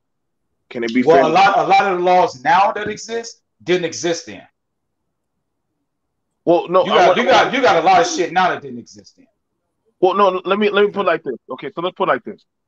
Back then, you went to court, you didn't know the law. Somebody else had to interpret the law for you. Mm-hmm. Nowadays, you can go to the library, study up on the law for yourself, and adjudicate your own petition for whatever you want. This is why I say Well, we got you know the difference between it's funny it's funny that you say that because again I'm not a lawyer, but I did study law for 2 years and I interned for a year. You know, one of the biggest difference is that back then they had civics in school, so people were raised with their basic understanding of their basic rights. Nowadays, people don't know. Well, you have to go to a law library. You have to go there yourself. And then to see the problem is with that BMT is that you won't know what you don't know when it comes. You just won't know. You just. But back then, I remember when civics was in school. I remember that. I was raised. I remember that. Oh yeah. But I also remember when they took it out. I remember when they took civics. I remember when they took the trades out of school. I remember that because I was in school when they did it. So there's a big difference. Nowadays, you're right. Yeah, they have to go. But the problem, BMT, is that they don't even know when that they're going to need it. They don't know. I've been in civics class. I've been in the wood shop. Well, I did more welding and mechanics. They swore up and down I was gonna be a welding mechanic, but I said, you know what, hell with this. I'm not losing my eyesight. I'm trying to figure out how long Prophet got with his eyesight on that computer. But you know what, I'm well, I do a lot of welding, man. Shit, I do a lot of welding. We know the fate of a welder. Them eyes, man. Yeah, but it is hard on your eyes. It is hard. Yeah, but I did a little welding when I was in the army. I did a little welding, and I was like, I can't do that because my eyes was hurting, and I said, no. Man, white folks pay good for that welding, man. They pay good for that. They do. They do. My first starting out checking hours, I thought that man made a mistake. He said, listen. He said, can you weld, son? I said, yes, sir. I can do TIG and MIG. He said, oh, okay. Oh, so boy. I'll start you out at 21 an hour. 21 an hour? Are you playing with me, white man? And I said, he said, what's wrong? Is that not enough? I said, shit. I'm gonna be honest with y'all. The average quick welding job that may be 20 to 30 minutes starts at like $175. Yeah, for 20 minutes. I mean 20 minutes. That's it. 15, 20 minutes, man. You make $175. So, you ain't doing that much, too. You really don't know, man. Yeah, I've been welding for years. Shit, man. I can weld and goddamn, because I don't wear the mask. I wear goggles. So you that good, huh? You that good? Right. I be smoking my damn Cuban while I'm welding, brother. God damn. No, I can't do the closest thing I get to welding now is soldering on the motherboard. I can do all that. I can do some soldering. I can do all that shit. Shit, out damn welding barrels and all that damn shit. They said, Johnson, how you know how to do this stuff? I said, shit, I'm from the South, man. Shit, you had to learn more than one goddamn skill if you want to make money down here. You got to be a jack of trades and shit. Shit, you think my daddy was gonna call on somebody to fix this shit? Shit, I was the damn mechanic, damn operator, the goddamn worker and shit. So, and that was a big thing. A lot of people, I probably say we didn't. You know what I'm saying? Like we gotta understand, man. I'm not saying that we do have our demons and stuff, and I don't want to go on the blame game. You know what I'm saying? But we also, let's be for real. A lot of our people don't know how to read or read what they were signing and shit. So they thought that, I'm gonna get a better deal or this person gonna do right by me and shit. And shit happened. And I'm keeping it fair now. I'm keeping it fair for a lot of this stuff. But it is what it is. You know what I'm saying? The women, they were like, you know what? I don't want to have to be under that man. That's not no feminist talk. I'm just telling y'all what I know sitting in there when shelling peas with my grandma and all. I'm telling you, where they're like, well, mama, why don't you leave daddy? He's out there with Mrs. Jenkins. Oh, where the fuck am I going to go? She knew she had nowhere to go. That was it. Once that woman was locked in with that man, that was pretty much it. That was your contract. Until that nigga died, you stuck. So, I kind of pity that because who the fuck want to be stuck with some ain't shit nigga? Like, Okay, hey, BMT, let me ask you a question. You're right. Nobody want to be stuck with an ain't shit nigga. All right. Now, with today's answer to that, are we better or worse off with today's answer to that? oh man, I have to go do more research on that one. You ain't gonna, I can answer it. You said, will we be better? No. I said, are we better? Is the black? I'll be more specific. Is the black family better or worse, or just generally black America better or worse with the answer to avoid that than before? Are we better or worse? Are we worse off or better off now? I'm going to say honestly, I like it like it is. Y'all going to think I'm masochist, but if I don't fuck with you, why do I need to put up with you? I'm sorry. No, that's not what I'm asking. That's not what I'm asking. Okay. That's not what I'm asking. I'm asking is the black is the black, because I'm black first. Well, I don't want to say that because I'm not a part of that beat one. I'm the black community first. Okay. I'm for the black community first. Is the black community better off with that answer than we were before? Are we better off? Now that they got that answer now, well, I don't have to be okay. Are we better off now? All right, and what is the question? Are you saying better off in per se of what? Like being able to what? You just better off what? No, is the black community better off than we were then? When I guess you said we didn't. Well, I know you didn't say this. Where women felt that they didn't have any other choice but to stay and keep the family intact, versus what we have now, where we don't have no families intact, or at least very little, and they got it's just a free for all. That's easy. We're worse. We're worse off because we're worse. Wait. What was better about back then? What was better about back then being forced to be stuck with somebody? Because I'm not saying that it was better. I'm not going to say it was better. No, I'm not going to say that it was better. Was it better for the family? Yes. Or was it better for the individual? Yeah, it probably wasn't better for the individual, but it was better for the collective, because even though these women back in the days knew that this dude had another woman on the side or even another kid on the side, she stuck with that man for the sake of the family. She stuck with the sake of her family, being the maternal part of that family. She sacrificed.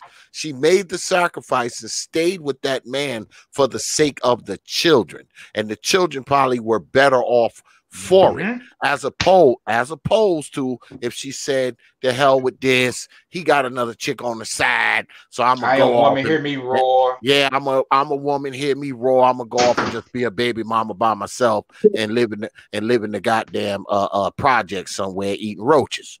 Because more than likely, back in the days, that man was the primary provider. That's another reason why she probably didn't leave. She knows she couldn't leave because this dude had the job. He paid for the house. He paid for the car. He fed the kids, all that kind of stuff. So she sacrificed for the benefit of the children, even if she wasn't, quote unquote, the happiest herself. So what about him? Okay. And here's another thing. So we bring up the women. So what about the man? Like, I'm sorry, but I'm not for staying with nobody if I'm miserable as fuck. Like, no. That sounds like some 40 years in a mule type of damn bondage and shit. Like, I'm not for that masochist shit. Like, okay, no. well, let me better as family, man. Fuck that, because y'all talking about that family kumbaya. Then where's y'all acres and shit right now? What are you talking about?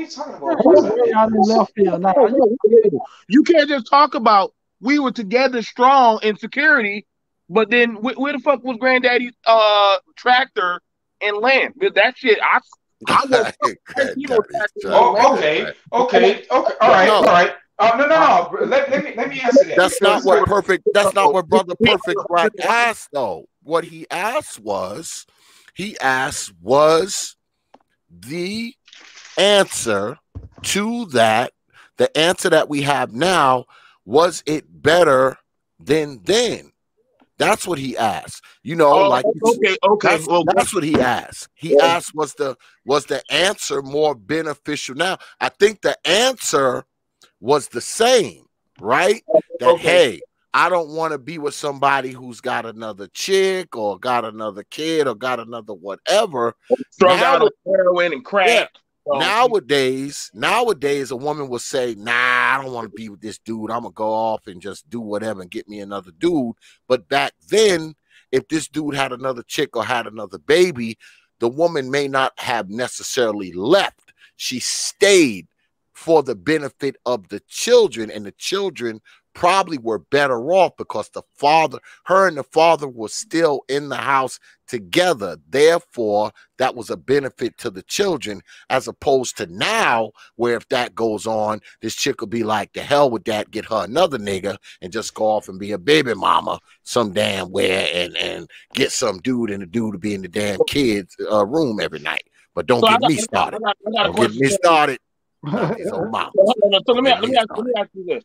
So if that woman, while that man was at work, she got doggone pregnant with another nigga, I guess it was that nigga's job. Hey, for the family, let me just hold this L and raise this. Believe it or not, back in those days, it wasn't uncommon for dudes. It wasn't. I'm telling you, it wasn't. It wasn't. It wasn't uncommon for men to take care of other kids back then. And I mean, I was going to go right to there. Now they're not going to go there. Shit. But back then, it wasn't uncommon. It was not uncommon. It wasn't uncommon for a guy to have two families. But you know what his kids had? You know what they had? Nothing. They had support. Support? Yes. What? Yeah, yes, they did. Where? Oh, yeah. They had support. Both of those families got taken care of by that man. So why did black people go get civil rights if y'all have support? Why did we go get civil rights?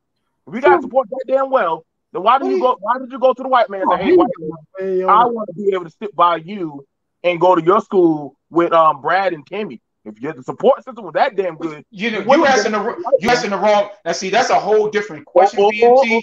You want to go talk? You want to go talk to? No. You need to go talk to the baby boomers on that, because if I don't agree with going to the. They set us up. For the baby boomers set the current Black American population up for a myriad of failures that we have to pay for. A whole bunch of failures that we have to pay for. But we said that we were good. We're not talking about all that. No. Let's see, BMT. Now, come on now. Listen, we're talking about just this singular thing about. We're talking about just this singular thing. Now, if you want to go on all this other stuff, no, but those are different conversations. That's the same stuff. The same stuff. In other words, what happened was, white Jesus gave the Negro the key to freedom, saying, listen, nigga, I know you tired of working with that other nigga. You had the key to say, fuck him, go be free. Okay, and so now that gives me the opportunity, when you open that up, I can say, yeah, our black women became convinced by goddamn white feminism and said, you know what, I'll take that deal. And they did just that. And they did just that. And the black community, the black family, been fucked ever since. So you say black men didn't take the keys too and run? We didn't grab the keys and run? Tell me how they did. Tell me how black men took the keys in. Because from what I can tell, black men begin their ass handed to them since then, and it hasn't stopped. Everybody been getting ass handed to them. What are you talking about? Everybody getting not like black men. No. Not like black men. Black men are the only disposable goddamn demographic in the United States. Can you send me that information, please? I'm just asking. Let me throw this up here. Hey, let me throw this in, because BMT, you asked another very important question. You know I do. Hold up. Look here. You talking about Talk about the 40 acres of the mule. Let me explain something to you.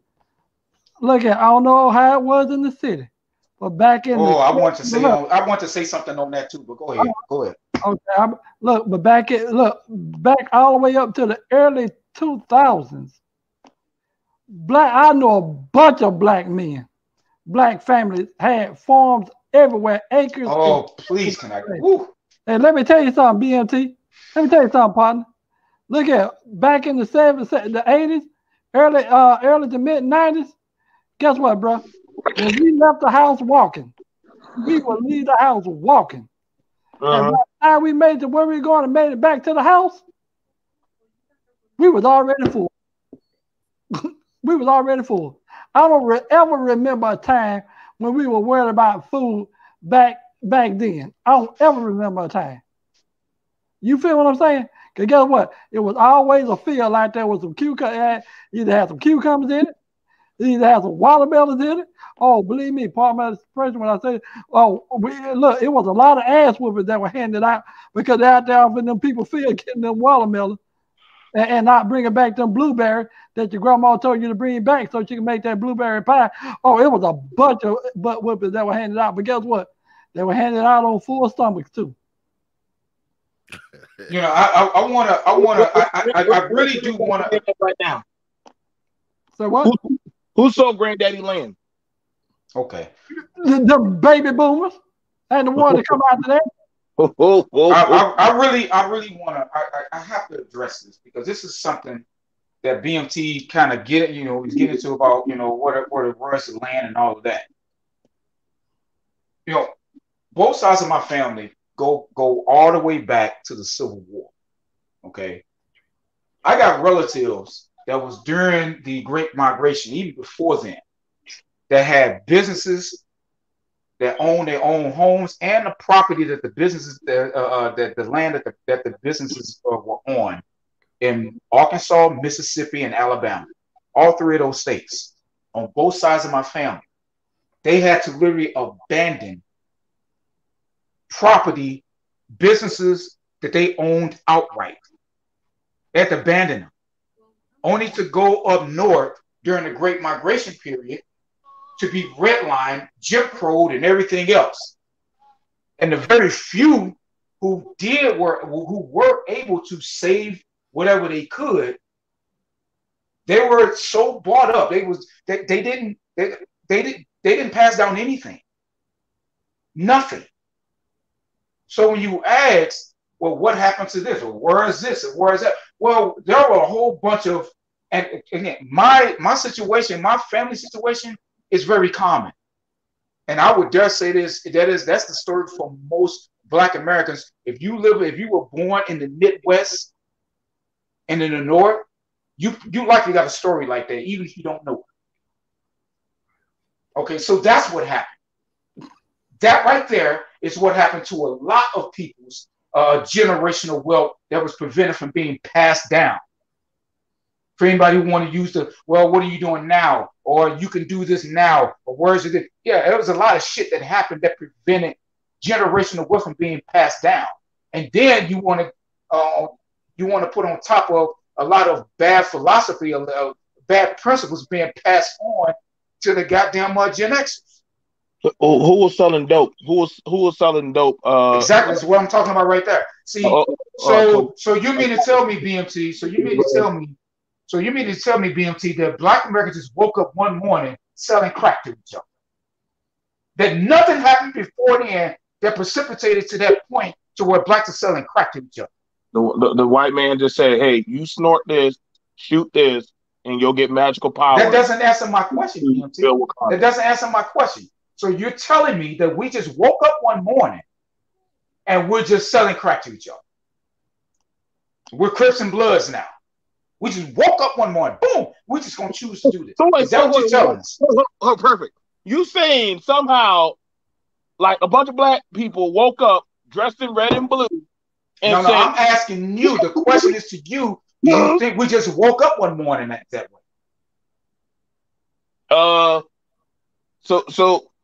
So we just woke up one morning choosing that. Is that your position? So that way they were forming up in certain communities for certain type of protection. They were doing certain kind of things in there, and they also claiming turf. Just like the white people, because the white cops were doing their own thing, we started forming a game. Now the thing about it is when power starts getting too greedy, power starts doing its own thing. So let's look at that. Because I know of a group that the guys at the barbershop told me they were good people at one time, but then they started doggone harassing people. They started threatening people. How did the Christian Bloods? How did the Christian Bloods even start?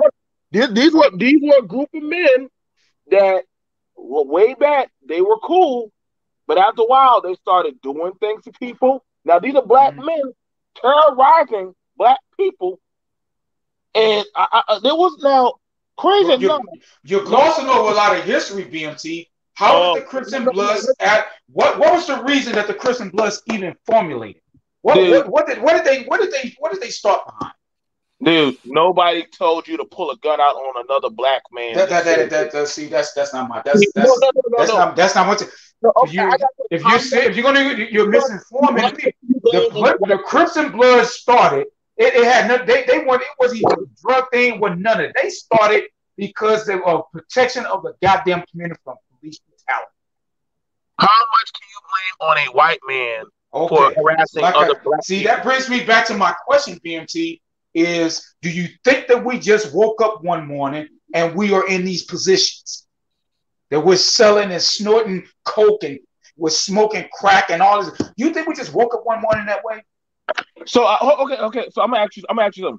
So what was the reason for blacks harassing Haitians and Jamaicans when they were coming over? What was the reason for them doing that, harassing other blacks? Well, hold up a second, because y'all were talking about the Crips. I mean, when what's his name? Tookie Williams, and it was a dude named Raymond Washington. Yep. And they started the Crips back in the early 70s, I believe, to protect the neighborhood from other gangs. And they were inspired by the Black Panthers. Now they were inspired by the Black Panthers. Now that's I'm probably missing a few things, but I think it's kind of historically correct. Now right? you said that's kind of where it was individuals. Okay, it was individuals. It was individuals before Tookie, and it wasn't just fighting gangs. There at the time there was a lot. When I say a lot of police brutality, that's exactly what it was. It morphed into a lot of that, where they started to split off on between themselves. That's how you get all those quote unquote sets and all that type of stuff. They start to split off. Yeah. And that's where you start getting a lot of when the crack and all that started to get in and all that. That's where all that started to come in. They start kind of impressing in on themselves. But it didn't really start like that. So okay. It just wasn't the game. So if let me do this. If there's three people sitting at a table and they're eating cereal. Now, the first person that eats the bowl of cereal, they eat it and they die. The second person gets his bowl of cereal and says, let me pour that same cereal in my bowl. And he eats it and he starts to die. Should the same third person eat that damn same cereal or say, oh, fuck this, let me get up from the table? Now, at what point do you stop eating the cereal and say, well, I'm not going to fuck with that cereal. I'm going to just get up and go. Can I take this? Please? I mean, y'all eat that cereal. Can I? BMT, I think you know full well that human nature is not that goddamn simplistic. Hold on. It don't work that way. Let me have this for a second. Go ahead, brother O'Shea Linux. Go ahead. Okay, BMT, I get what you said. I heard you. I hear you very clearly. Okay, now let's fast forward to right now. Who faulted that these people sitting right here dying on these opiates? These white folk. Who faulted that? Who fault? Say that again. Who fault is it that these white people are right here dying because they taking these opiates? Oh, that's white people. Okay then. But now here it is.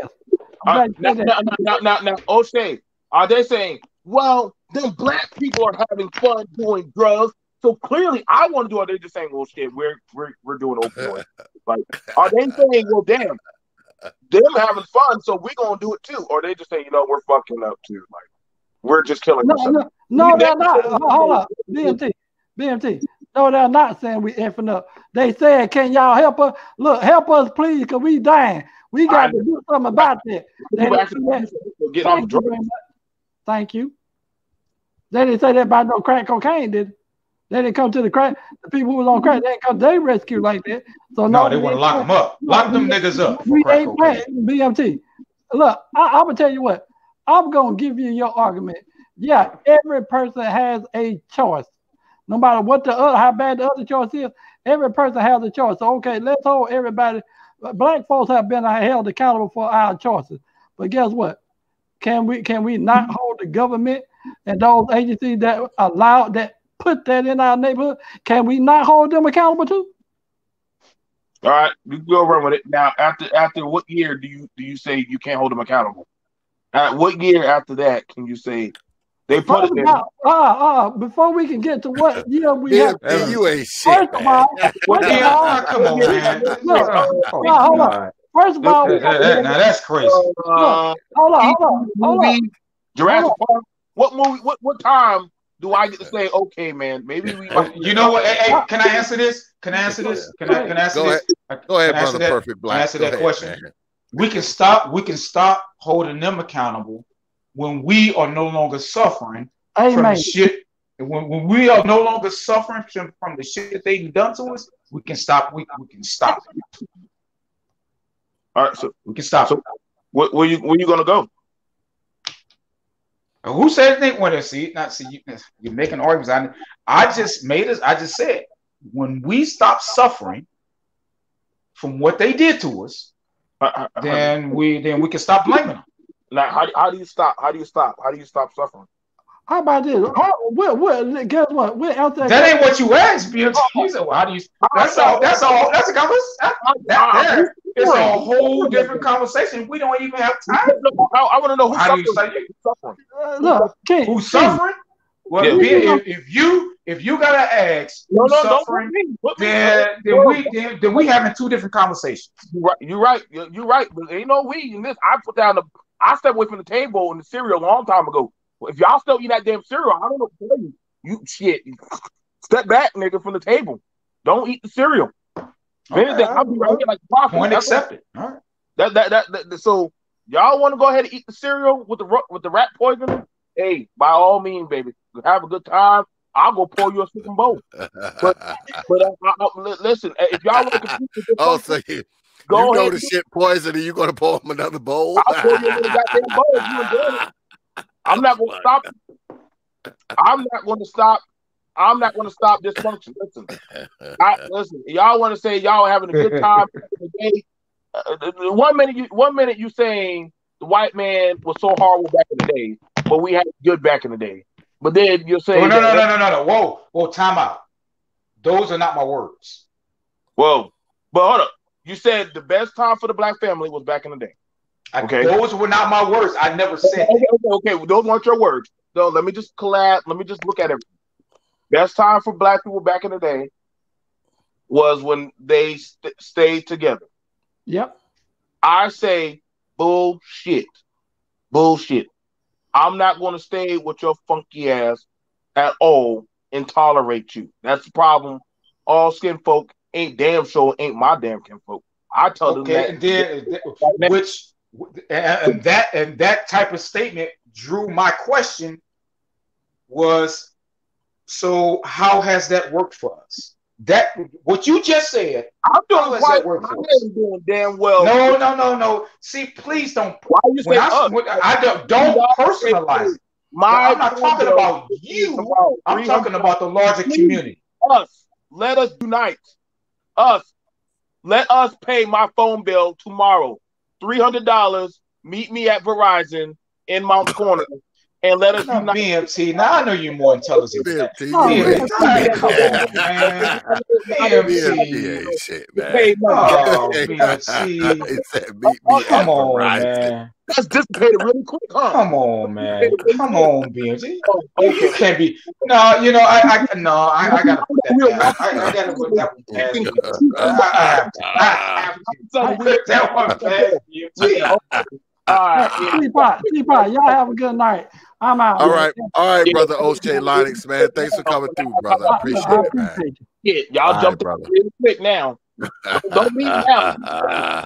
Don't leave. Look, when you Well, talking to a person, I'm about to wrap up anyway. It's getting late. Paid off. It's getting late. It's getting late. I'm about to wrap up. So everybody go ahead, take your part in shots, man, before we peel up out of here, man. Whoever want to go can go. Go ahead.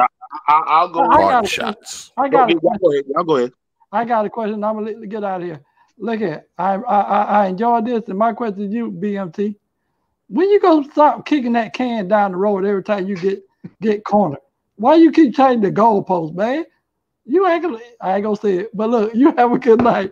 Y'all have a good night.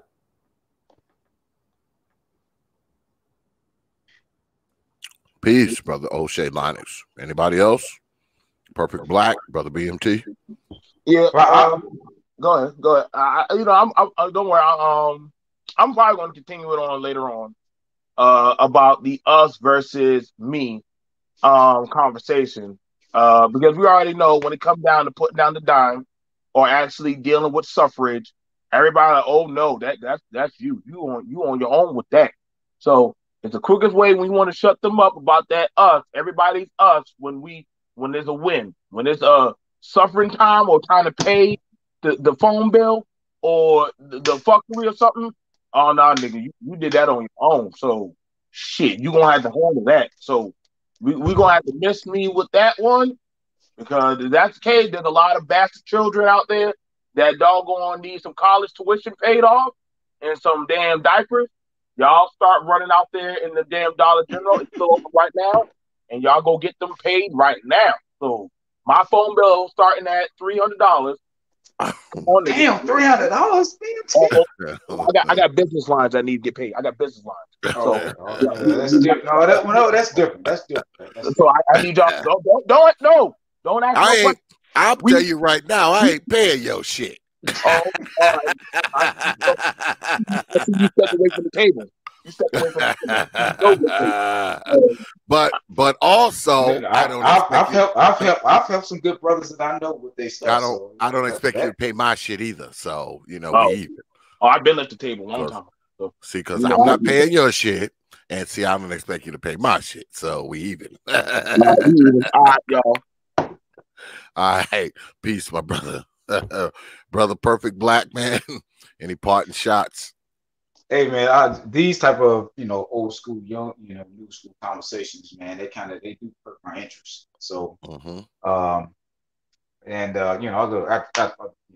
lot of the guys that was on, I wish I could have got on when the general was on. I don't know if we got on early, but I was so busy. But look, man, I love these conversations. I love BMT, man. I'm really cool with BMT. So and when he go live on some of the ones, I'm definitely gonna try to be there. But I've been so busy, and when I say I've been so busy during this whole COVID shit, I've been busier during this COVID stuff, man, than anything. Yeah, me too, man. I've been so busy, man, because being in IT, man, I've been busy. And now it's the football season, and coaching and mentoring, and I don't have time to do that. I can only listen to the recordings. I can't get into the live streams, man. It's hard. So, but I do try, man. I do try. So, but man, this is a good one, man. I want to hit you up because I want to do and I talked about this last week. I want to get all the brothers together, man, who have custody of their children. And you came to mind, Brother Jay Shine, Ty City, who else? Nate, you know, because there's a lot of brothers that I'm aligned with that have custody of their children, and I want to get all you brothers, man, up on the panel, man, and chop it up about this stuff, man. So, well, I you know, don't have full custody. I have nearing 50-50, but it's okay, still some other stuff. okay, But I would okay, love to be on that because I'm also I'm in the process of and that also is taking up some of the time, is that I'm in the process of adopting my niece. You know, oh, okay, yeah, I'm in the okay, process of adopting my niece, and she's in Kansas. wow. And that's man, that's So I don't know what your schedule. I know you work a lot and you got other shit going on, but I mean, what you looking like next week, man? What you looking like next week Thursday? Next week Thursday. Ooh. What time? Well, you know what? That shouldn't be a problem. What time? It just depends on what time. I can put it. I can actually. We'll probably throw down at 9. You got my email. Just send me an email and everything. Just let me know so that way I can count it. I live on my calendar, man. I live on my calendar. I don't know about anybody. I live on my calendar.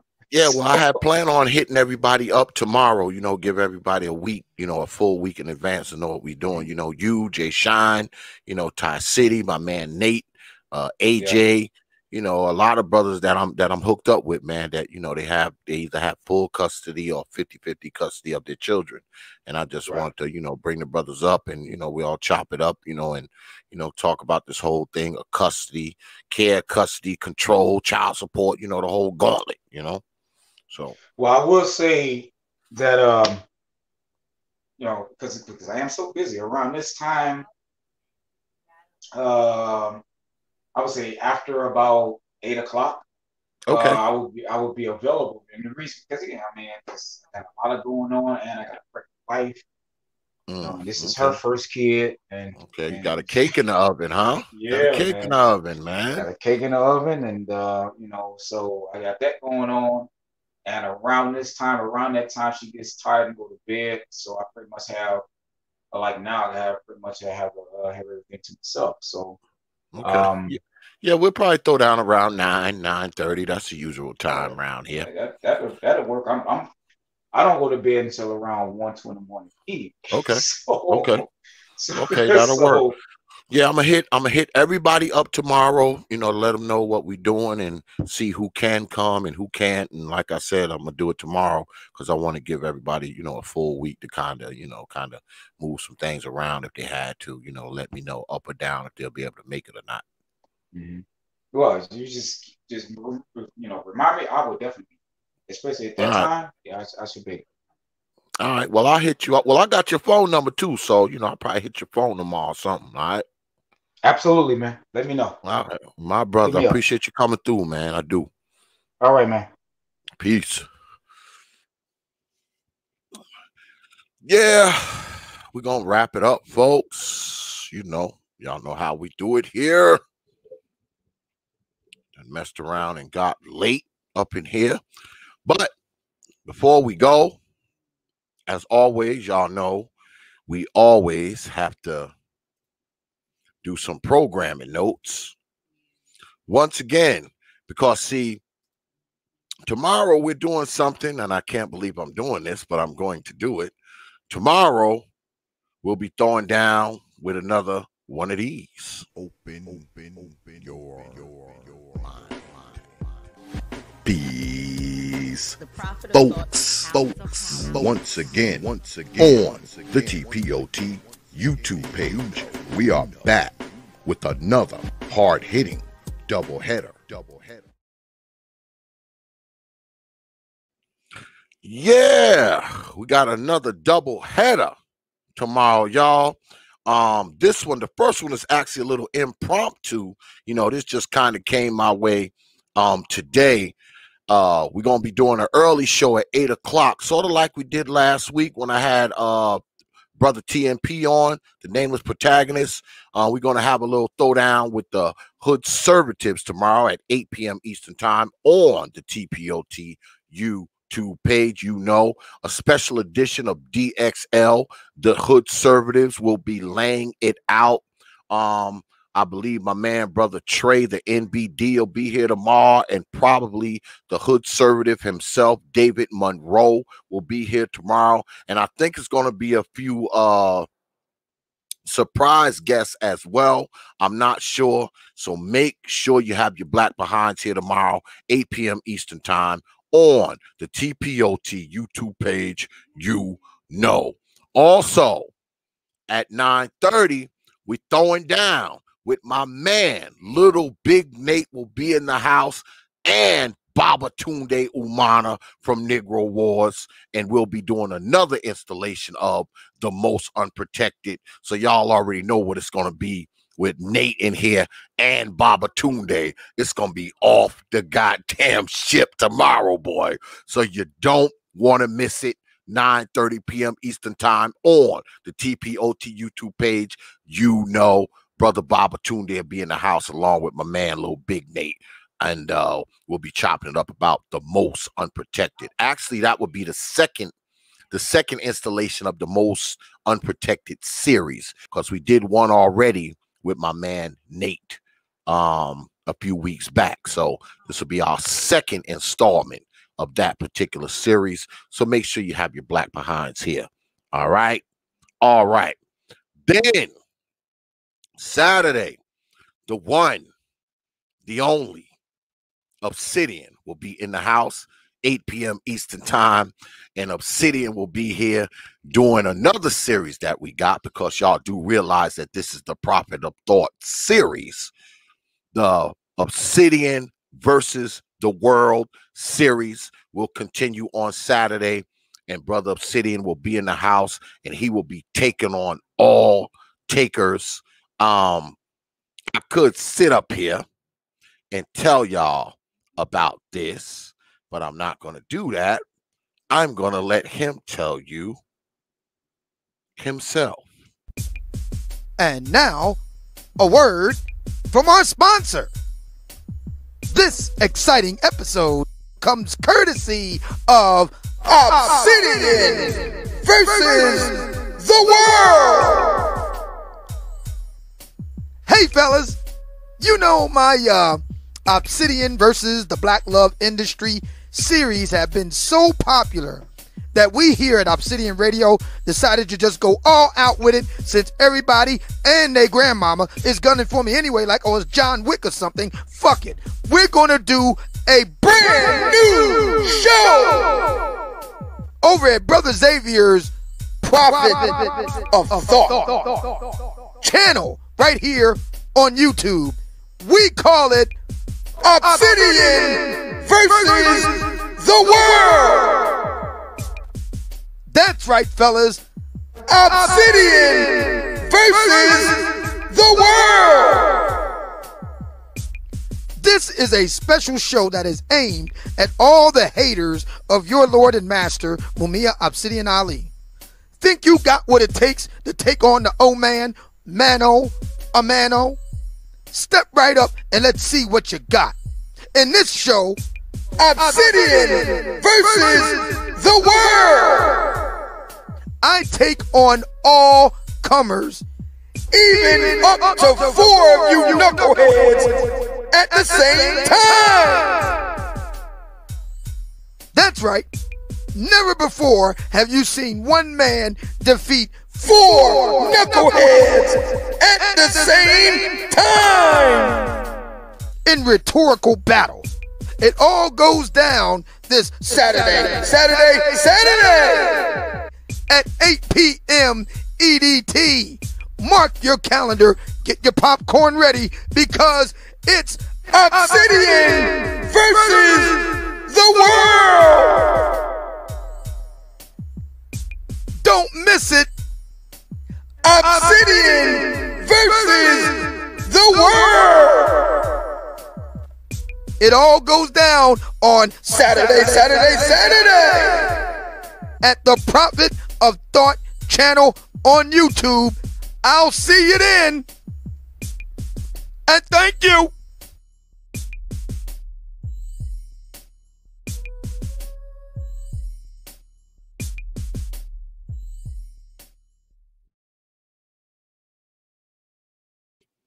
Yeah. So that's what's going to be going down Saturday. So you definitely don't want to miss that shit. Yeah, we got a full clip for y'all this week, man. I try, man. Y'all have no idea how hard I work behind the scenes to try to bring y'all some decent entertainment, man. I really do. So make sure you hear tomorrow, 8 p.m. Eastern time. Then check us out Saturday, 8 p.m. Eastern time as well on the T.P.O.T. YouTube page. You know. I thank everybody, man, for coming out tonight, man. I appreciate all the donations. I appreciate the cash apps and the super chats. But most importantly, man, I appreciate you good people right here and you good people out there. All that's more important than anything else. I appreciate y'all, man, hanging out with us, man, spending some time with us and watching us, man. It's always good to be up here with you good folks, man. And I want to send a special shout out to the General and Brother Black Wizard, my two debaters. Good debate tonight. Also, I want to send a special shout out to my man BMT, Perfect Black, O'Shea, Linux as well, for coming up here and contributing to the conversation.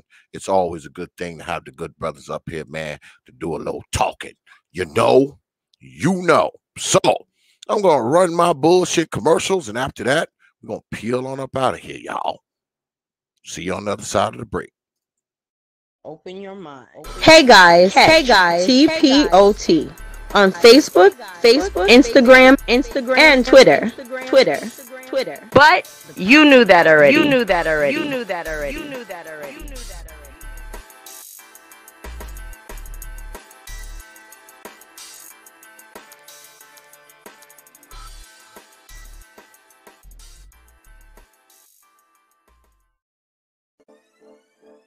Peace, folks. This is Teacher Tanisha. You're listening to the T.P.O.T. Media YouTube page. You know, now back to the show. You know.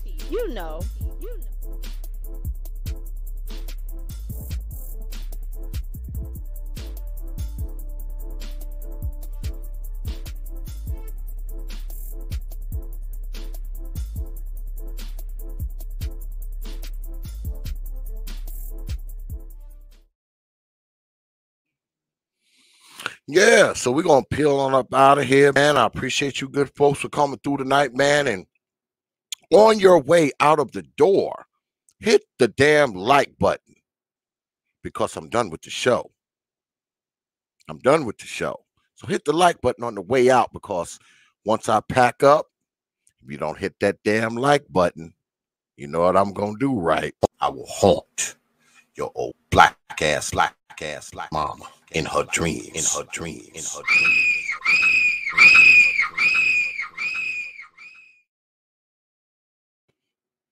Now, if you don't want me haunting old mama tonight, you better hit that like button when you leave. But anyway, man, I appreciate you good folks, man. It's always good to be up here with y'all, man. Make sure you have your black behinds here tomorrow, man, 8 p.m. Eastern time, because it's going down. All right.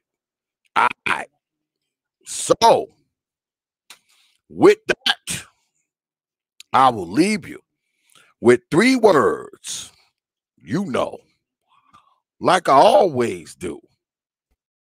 Open your mind.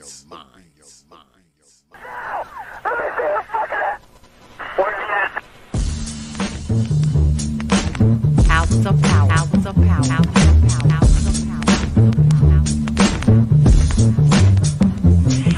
And so a community is where you control your police, you control your commerce, you control your education, you control your house. We don't control none of that. We live in a hood. Huh? Well, what about the Negroes that get out? Oh, well, say, my cousin, they say he's a multi-millionaire, almost got $1 billion. The problem with going 3 PhDs and working on 2 more. Driving down the street in Chicago in his Rolls Royce, enjoying himself, and he hear these sirens and look through the mirror and see this cop car flashing lights. He squeezed the steering wheel, man. Heart beats fast. Because he knows the plight of a Negro. what it could be. And then when that cop car passed him by, he said, thank God he wasn't after you in the first place, punk. That Negro thing you can't get away from. It's universal. They wasn't coming after you. With all your millions, with your Rolls Royce, with your PhD, didn't help. That's the hood. Huh? Why do you think you never pick up the paper 3D over and over and see white family travel? You think there's thousands of black cops in America. Why don't you see white families crying as black cops shot my loved one 42 times in the back of the head? Why do you think black cops don't do that? You think they're more spiritual? Think they're better? No! They got enough sense to know that white folks ain't gonna tolerate it. And I will stop in our neighborhood when we decide we will not tolerate it. Now, if we was organized, which is hard to organize people who are just gonna run crazy and you don't know you're crazy. But if we were, with the money we have, and the many people who would come to our aid that don't know what it's like to be a Negro, and we said, if we said, look, we saying, if we don't get a federal law to deal with police brutality, that anytime a cop or anybody carry a gun, have to have a license just like you do to drive a car. And if you use it wrongly, you'll lose your license. And if it's upheld, you can never work again as a cop or a store guard or a private detective. How do you get Congress to push that through? Well, you take your economic power and you call on your friends, black, white, young and old, and say, this coming Christmas, if we don't have a federal law to outlaw police brutality by law, then we calling for a nationwide boycott of Christmas and it'll start on Thanksgiving. Well, let me tell you what that means. 79% of all retail in America happens between Thanksgiving and Christmas. People stay in business all year, lose money just for Christmas, huh? Well, what happens now? Sac Fifth Avenue, Toys R Us, Sears and Roebuck, Weston House. They will get the bill, and all they got to do is make one phone call and say, Harry, that's the senator, I want that bill pushed through in 3 days. Okay, it's an economic thing. It's that simple. But we have the power, but the system has wiped us out so bad. Hours of power. Hours of power. Hours of power. Happy. San Lincoln 6. Go ahead. Clear a suspect down, 10-4. That's 10-4. The officer's code 4. We have one suspect that's been shot. Open your mind. Join the league.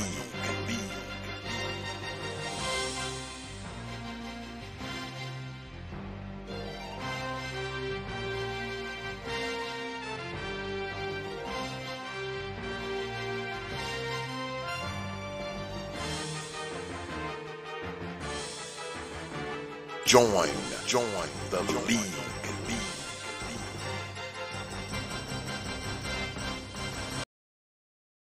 Only from the Prophet of Thought series media.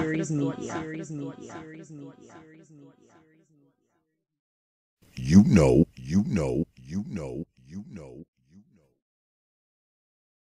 Open your mind. Open your mind. Open your mind. Open your mind. Open your mind. Open your mind.